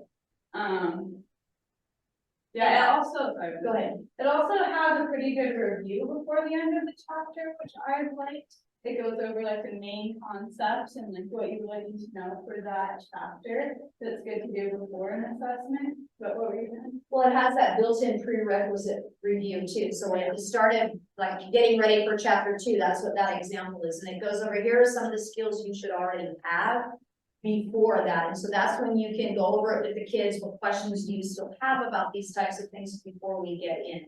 And that's always my algebra book that I'm teaching out of is what the high school does. And it's a little older, but it has a lot of these same things. And that's really helpful for kids to look at, oh, I've learned all this stuff.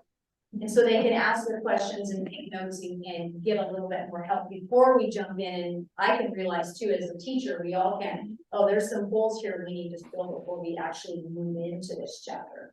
And the one thing I like about, there's a practice test in their book as well that you can use. And one thing I've liked about this curriculum so far is your practice test matches the style and the types of questions that the way the kids were taught when the practice through out.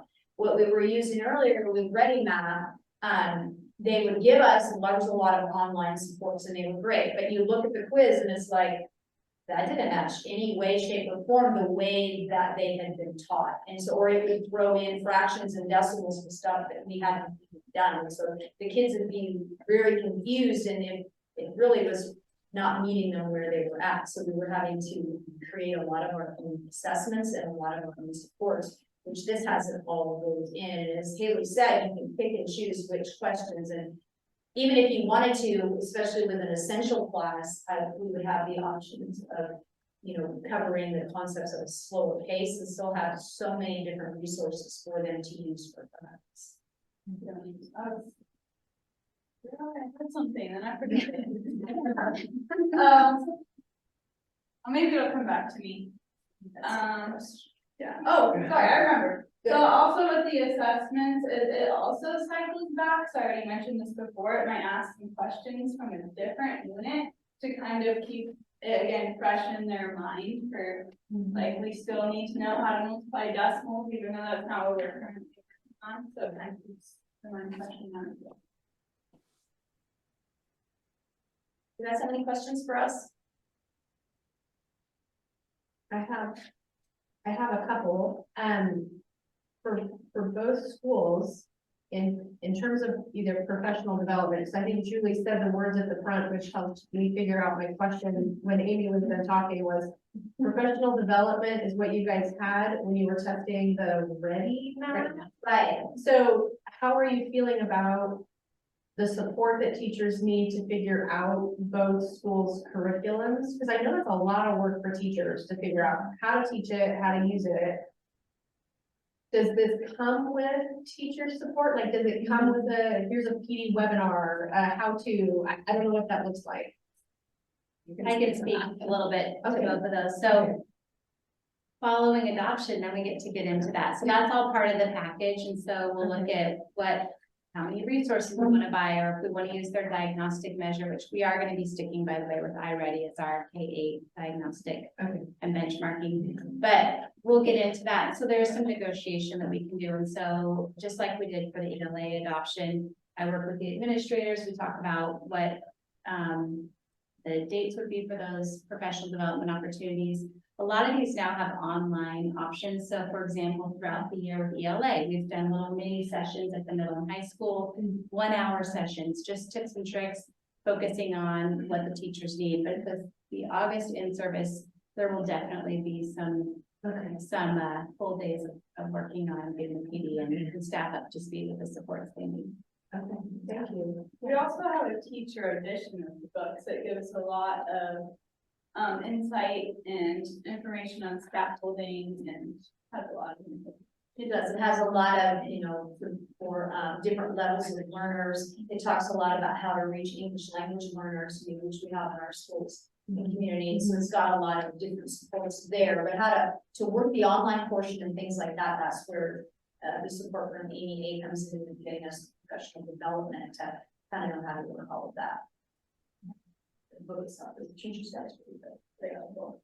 And that touches on my second question. I don't remember off the top of my head how many kids we have that are still doing online school. Do these curriculums support the online kids, or are they using, or would they still be using the Celis or? If we need a student to utilize online materials, we could use the reveal map, online. We could do the same with this because it has an online textbook, so if we needed to, I guess, I don't know how all that would work, but I know that they have it, we just need the training. Yeah, you can also create assignments online and assign classroom through the Google Classroom. I think we kind of prefer things on paper, but if you had some students who are working online, that would be a possibility. So I have a question around, so it sounds like the elementary school, you guys look at your curriculum, which, by the way, I love the fact that it connects to careers, because that's my cup of tea, but in that real world kind of access and visibility for students. And so then for you guys, you chose a different curriculum because it kept some of those same components, but also gave you guys the resources for kind of that next level. This may not be super, I guess, relevant today since we're not seeing the high school, but did you guys kind of coordinate so that that same kind of continuation is going to happen with the high school curriculum? Did the middle school, did you guys talk with the high school to make sure that it's really? Yes.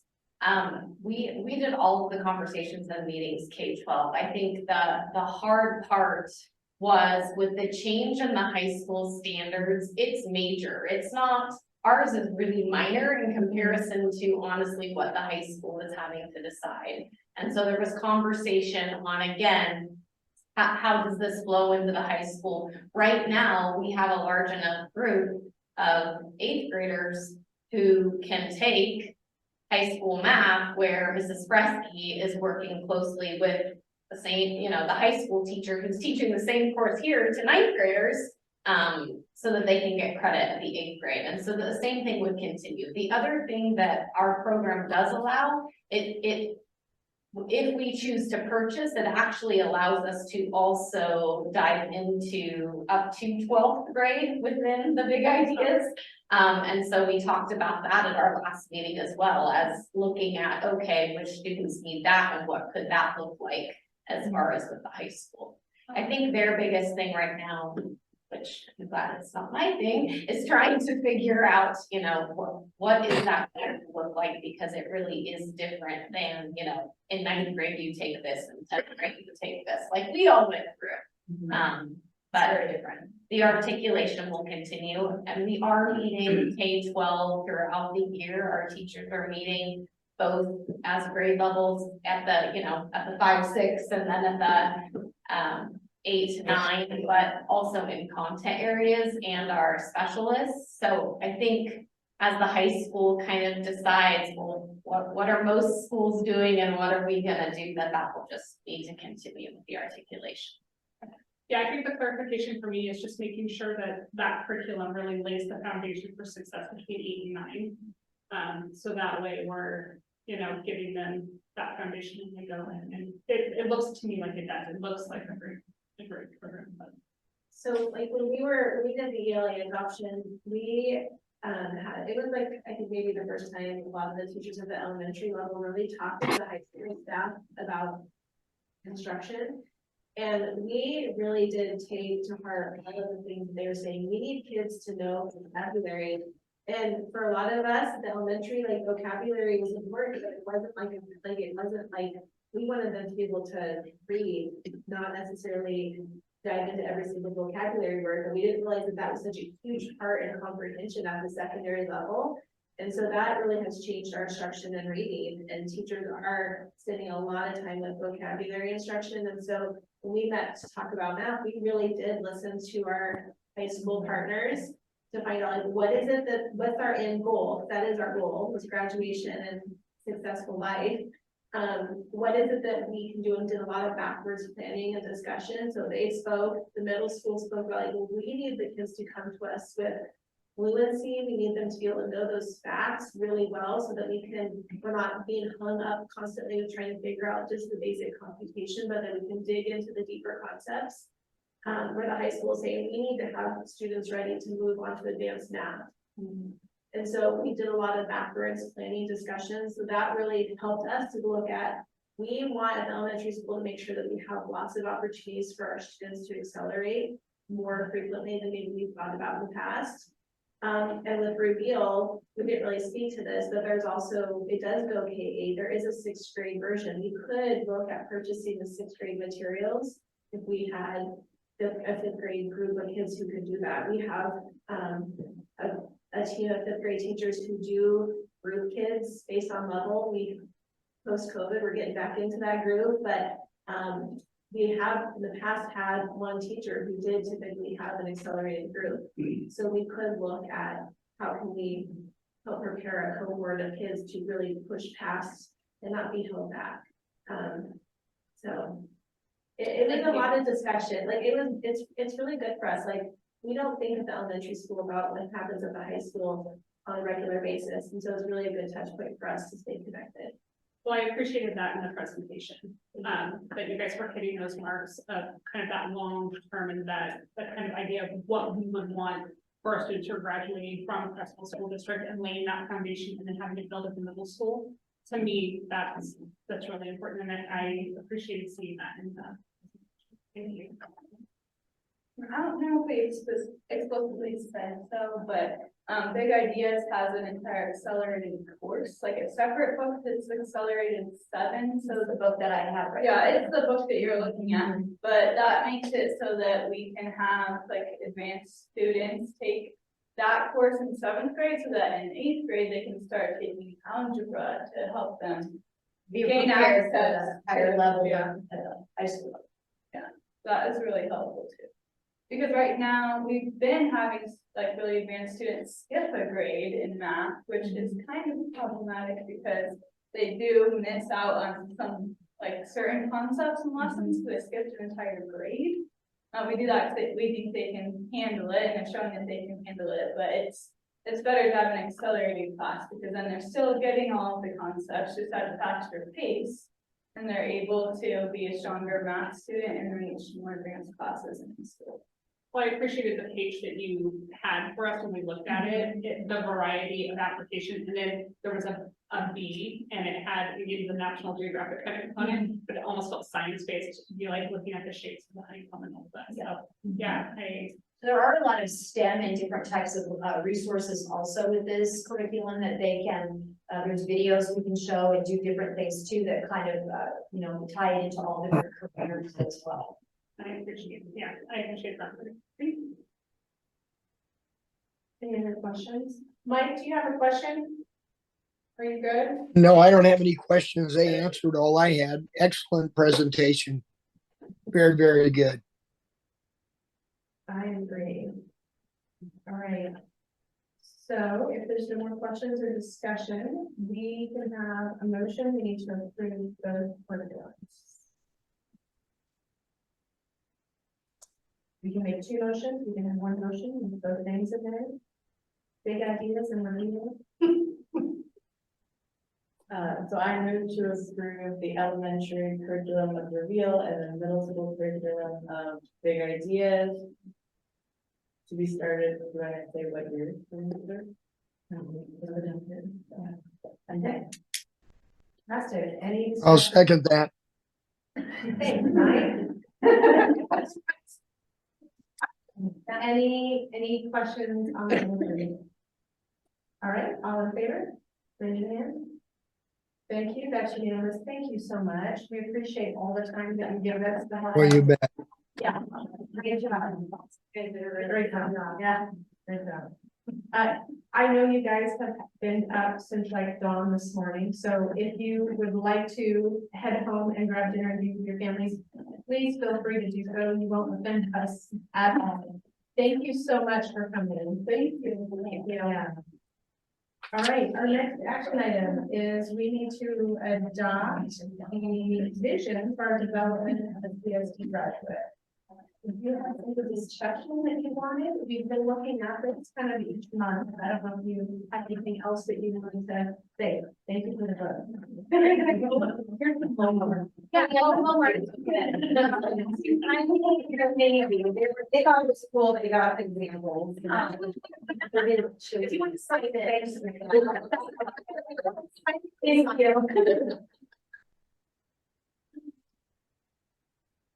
So, with this strategic planning process, we're working on a vision for improvement. And the vision for improvement really is, what is it looking?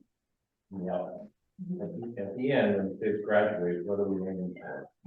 And so we'll have the themes as a vision from the strategic planning process, but then the product, the end result is the vision of the graduate. And so we worked on this and we took this to the community and we got feedback from them on what they felt we needed. We went through the thought exchange process, through the survey process. And we had you're laughing at me, Teddy. I can feel you. Is it all perfectly aligned? Are the colors in the right place? Are the words? It was a lot, but it was great. It was a great thing, but it just makes me smile, brings me back to Amy singing. So it was a process and it was a fun process. It was a good time. But in the end, we had a draft of all the input that we had received through the surveys. And crafted this draft and then sent that out to the community and to the staff, and then got feedback one more time. And then we took that feedback into our last meeting, and this is the final product of all of that work. So tons and tons of input into this from staff and the community, and a lot of work from the committee to bring this to fruition, this vision. But it is only one visual of this vision. So we have another one we're putting together for the strategic plan, the themes of that plan. And then we'll match those up to the district goals, always. Everything aligns to the district goals. Awesome. So Mike, you are ready for us to adopt the resolution, correct? Adopt it, yeah, Okay, we are ready, if you're ready, if you think it looks, okay. it is the community vision, actually. It's not our vision, it's the community vision with our facilitation. Right, Candace? Yes, I was there and I also got to, I was actually. I'm not an easily overwhelmed person, and I can say there were times that I was overwhelmed in the process, but I was overwhelmed because it was a very unique experience as a board member to watch the passion of your administrators in the room together. And I'm used, and I think I said this in that, I'm used to being like a lot for people, and I had a moment where I was like, ooh, there's a lot. It's nice to say that. So, I appreciate you letting us. Yeah. Oh, your input was invaluable, you know. But we had to mind our manners a little bit, too. Yeah. We did clean it down. And that's scary, just so you know. No, you guys, they were quite amazing and not coming from a having participated in academics as a student, but not being an educator, it's a very different view that we look at the world from. And I think it was good for us to see the lens you look at things through and good for us to voice the way we look at the lens. So I appreciate that. Anything, Debbie? No, I'm ready for this. I want to be the one. Debbie, I think you got something to say. No, I was to approve the vision of the development of the CSD director. I second. Great, thank you. Any further questions, conversation around the vision? Yeah. Anything from you about the work? No, okay. Okay, all right, all in favor, raise your hand. Great, that is unanimous. Thank you. Okay, our next item is a handful. Our policy team did a lot of work this past month. We have a lot of policies that need updating. And the motion would be to post these for the month for community feedback. No, I would just say make a motion as those listed in the agenda and Marilyn will talk about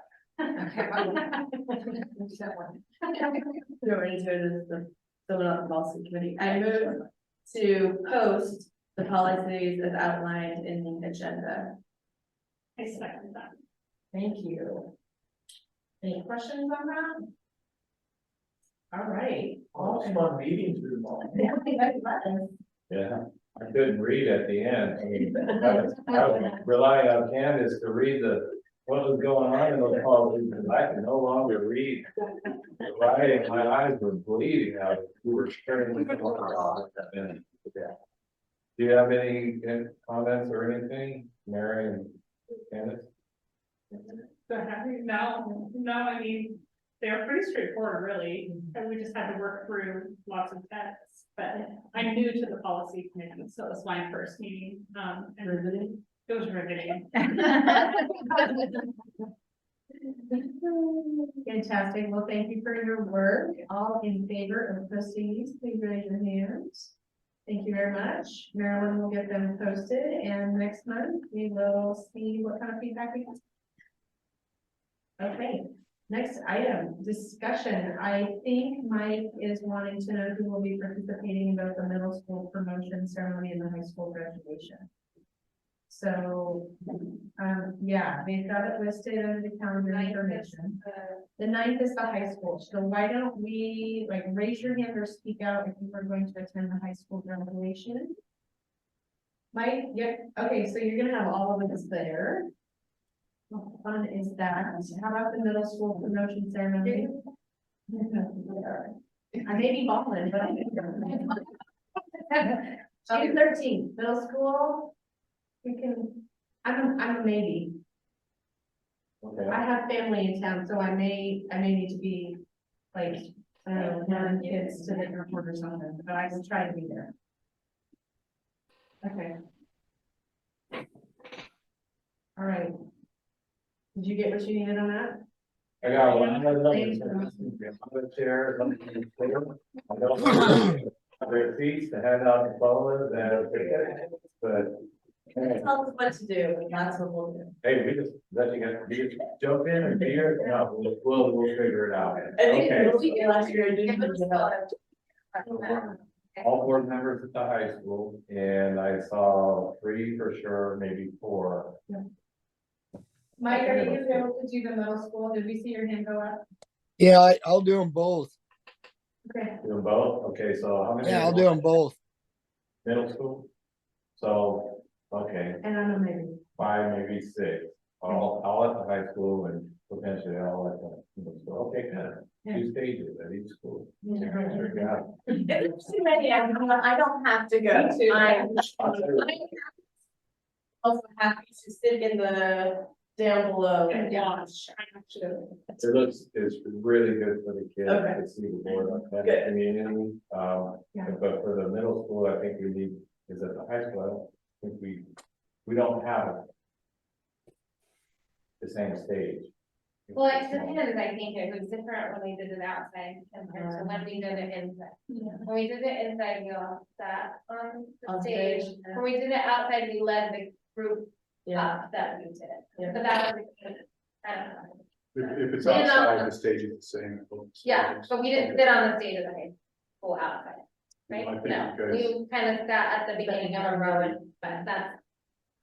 Whatever you want. You got Whatever tables, you got tables set up with the diplomas and then, Yeah, I think there's a lot more stuff up on the high school stage. There is. So, but we'll figure it out. If we're using the same high school stage, can you nail on a little board in the back? Oh, great.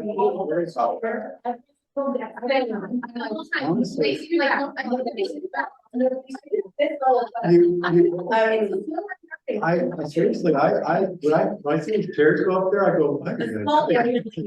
Wood shop can just put a little bumper there, because when you stand up, if you happen to bump your chair, you're gonna sit down. How do you feel like Velcro? How do you feel like, how do you? Not Velcro. Okay, we just go straight. It would. It's not on stage, we borrow it, so. Yeah, I'm sorry about that. I thought it was ours, because it feels like the same one every time. And you put it in sequence. There it is. Yeah. There it is. I was a cheerleader at the back spot. Yeah. Yeah. I'm just thinking this for everybody.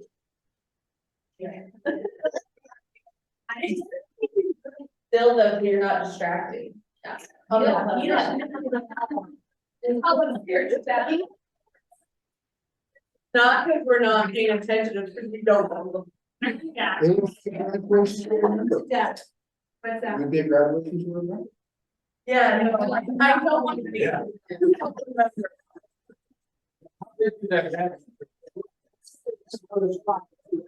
Where did the person go? How they disappear? Exactly. Okay, all right. I think we beat that to death. Trustee reports. Mary, you want to go first? I will start at that end, so. I can start there. I didn't really like plan to talk about all the things. Craft meets, canvassing. I went to a luncheon today. Mike and for the chamber. How'd that conversation go? It was good. I think it went really well. I asked really good questions. I think we would have hoped for a bigger turnout, but Mike did a great job. He answered all their questions, and I think they brought up a lot of the same questions that we've been hearing. It was good. I'm sure there's more. I just don't know. Lots of pack stuff, lots of stuff for, helped with the, booster, I went to the athletic auction. Also, we did the phone calls for the pack, so for that sign lady, how did I forget that? Sign lady, lots of stuff. Yeah. Thank you. And thank you, for helping and supporting Malachi through the organization of all the kids that have been out doing the canvassing. That really has been led by Malachi and the kids. It's been fantastic. Did the videoing? Oh, yeah. Was that over last week? I can't even remember, honestly. Yeah, just I the think things all so. running together. But we did make the video this month and Oh, yeah. Malachi's video. Yeah. I even did that. That, yeah, and I did the editing of that. So, yeah, just a lot of stuff around bond and transporting a lot of kids around. Yeah. And canvassing in the rain. Yeah. They did great. I know, rain or shine, those kids are like, give me some flyers, we'll go, and I think they get better reception at the doors. The adults were knocking, so it's easier for us to just stand back, we wave. We have beautiful children that are like, we want to talk to you about the bond, do you have a minute? And here's what it is, and they're like, great. Yeah. It's fantastic for our community to see the kids out and caring about what's happening. And the kids too, like Yeah. getting to know the community, it's been really fun to hear their commentary after they meet some of the people. And they get to talk to them about the bond and answer the questions, so, the kids just, I think they feel really engaged with the community as much as the community is feeling engaged with the students, which has been really fun to see. But yeah, there's a group of them that have been really hardcore about just being out all the time, and yes, Malachi has been a force, so thank you for that. I chuckled when you were talking about commentary from the community, because when I was out with Malachi and Lance, they knocked on the door of a retired counselor, like retired high school counselor. And so totally messing with these kids, and they're trying to be professional, and he's like, okay, they're doing well, and he's having a lot of fun. Yeah, it was a lot of fun to see, so. It has been, a couple of the girls have come after softball games and things like that, and still they're here, which has been really fun. Open up conversations with community members, asking them, oh, you actually play softball. Yeah, and tell them about it, inviting them to their games, like, you should come watch us. And so, yeah, it's been good. I know the kids can't get political science credit, but we should give them political science credit in terms of like learning how local democracy works. This has been an eye opener for a lot of them. Huge, yeah. Yeah. Yeah. Yeah, Candace, my house has been canvassed. So good.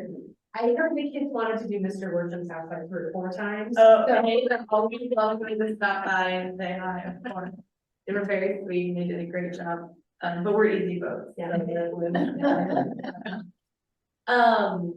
So I also went to the booster auction, you guys did amazingly well, congratulations. We, as a coach, the benefits from your support, we greatly appreciate it. The softball girls, we hopefully are on the road to playoffs. We play Friday, it'll be a big game, but we were 3A softball team of the month for April, so that was great. Wow. Canada, we have a whole double header game Friday against Elmira. It says a lot about the kids and who they are and all the extra things that they do and how hard they work. And so we're very proud of them for that. And then of course, the rest of my days are just practicing games and all of those good things. Oh, we had a policy meeting. Oh, yeah. Oh, we apologize. Yeah, riveting.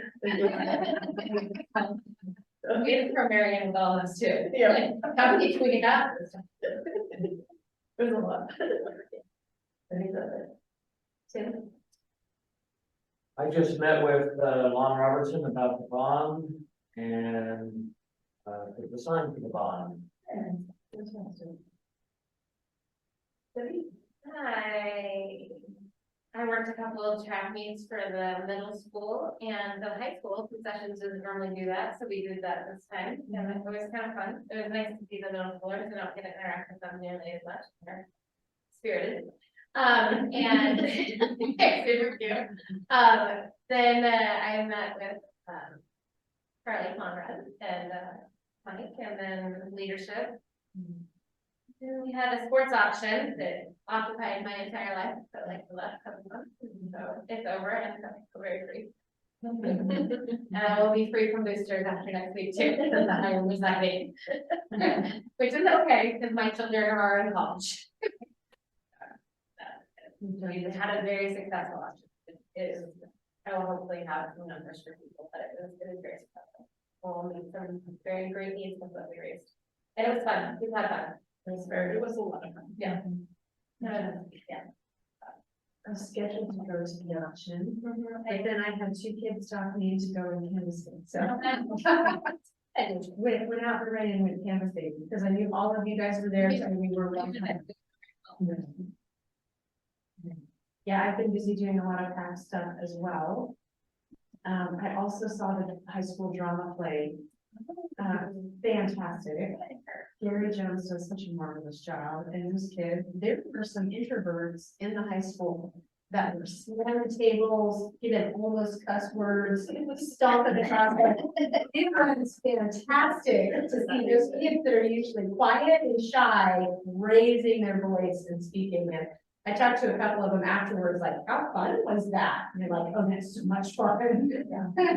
So I think that's, yeah, I think that could be an opportunity to help some kids, really kind of come out of their shell a little bit, but they did a fantastic job. That, and I just wanted to be able to, actually use this opportunity for, ask Mike about what you're hearing about that student rights bill on the abbreviated days. So we have gotten just a few little ticklers from OSBA about the bill for kids on special ed that have a right to a full day and whether an abbreviated day, and I'm thinking our early release Wednesdays are what they're talking about. No. Okay, okay, then that, if this is not a concern, that's great, but I kept, as I was watching this, I was thinking, wow, what are we gonna do on Wednesdays? No, they're talking about abbreviated schedules, students having access to full days of school, have IEP. And so that would not be Wednesdays, because that's an abbreviated day. But they have full access to the day of the schedule that our students are there. It's an abbreviated day, but they have the same access for the day that all students have. Oh, so are you saying some school districts have abbreviated days for our SPED kids? Some students have abbreviated schedules for the school day. That makes all the difference when I was watching that come across. Let's hear from our expert out there, Amy.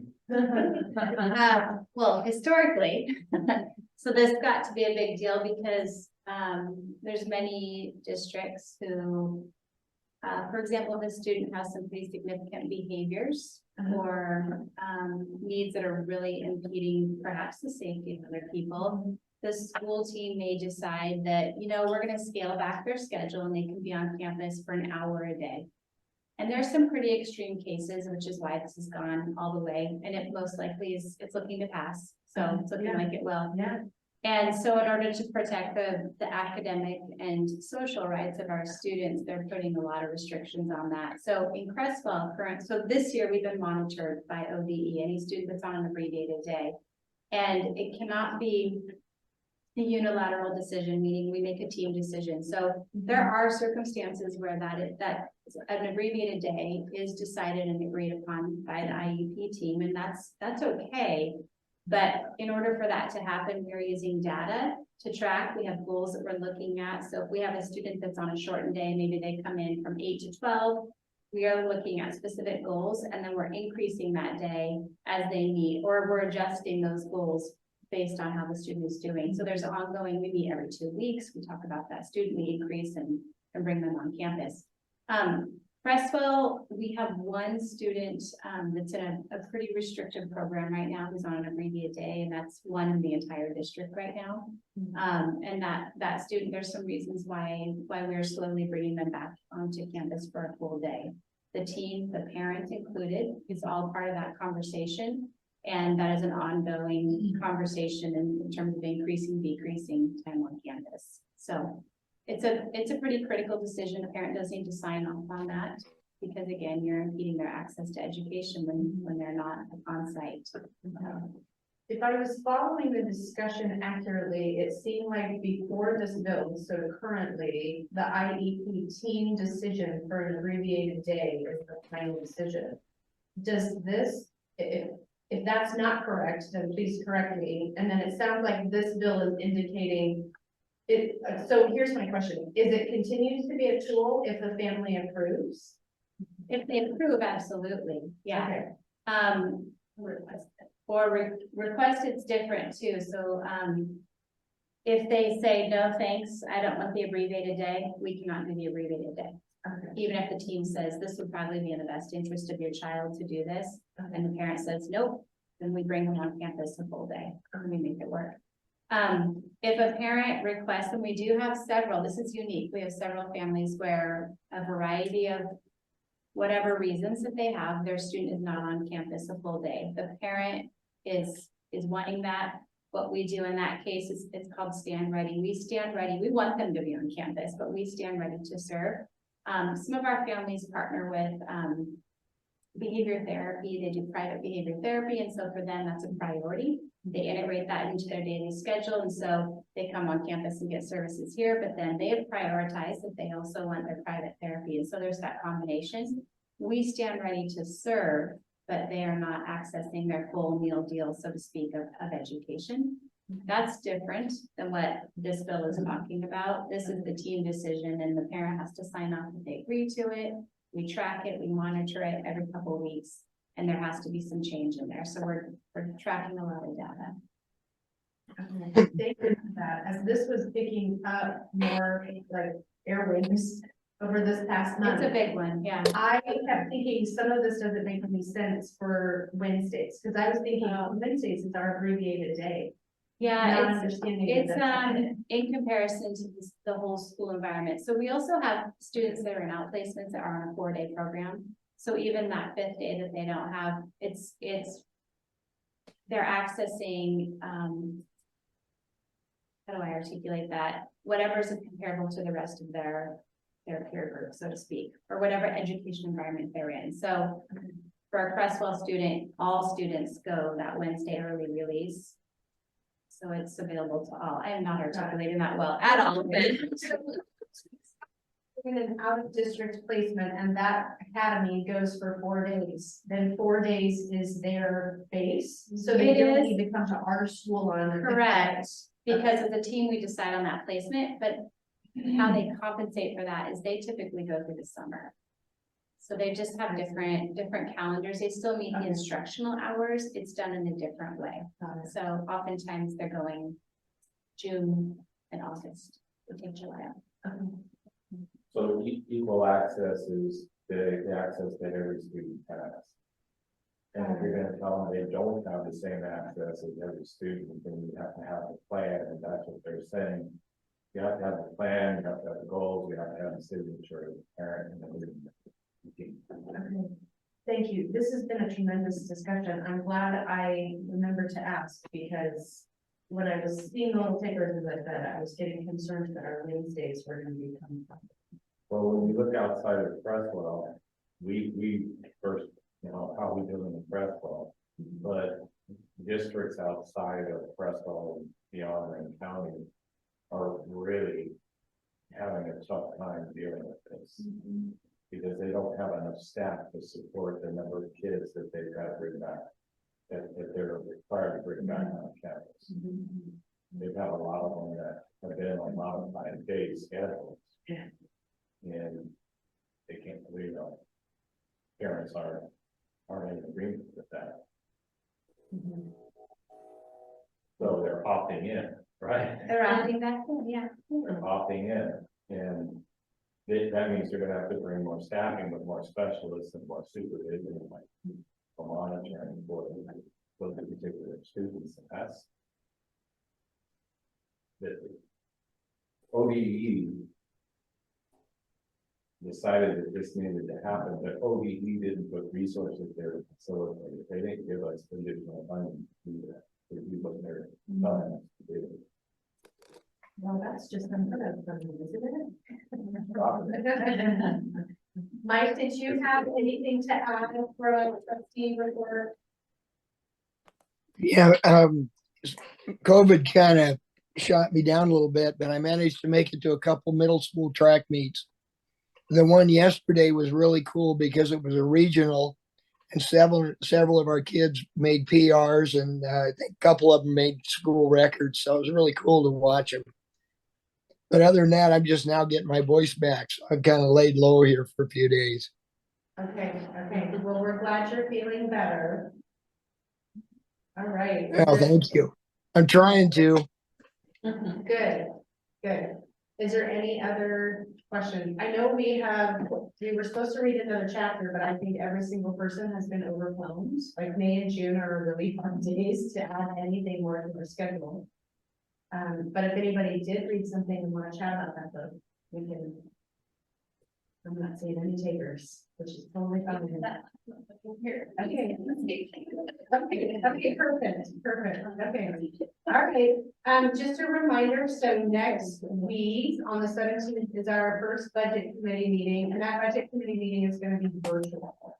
It is easier to do a presentation instead of printing out all the hard copies for all of us. We're just gonna meet virtually. Kind of helps on the administration side. So 6:30 virtual for that budget committee meeting.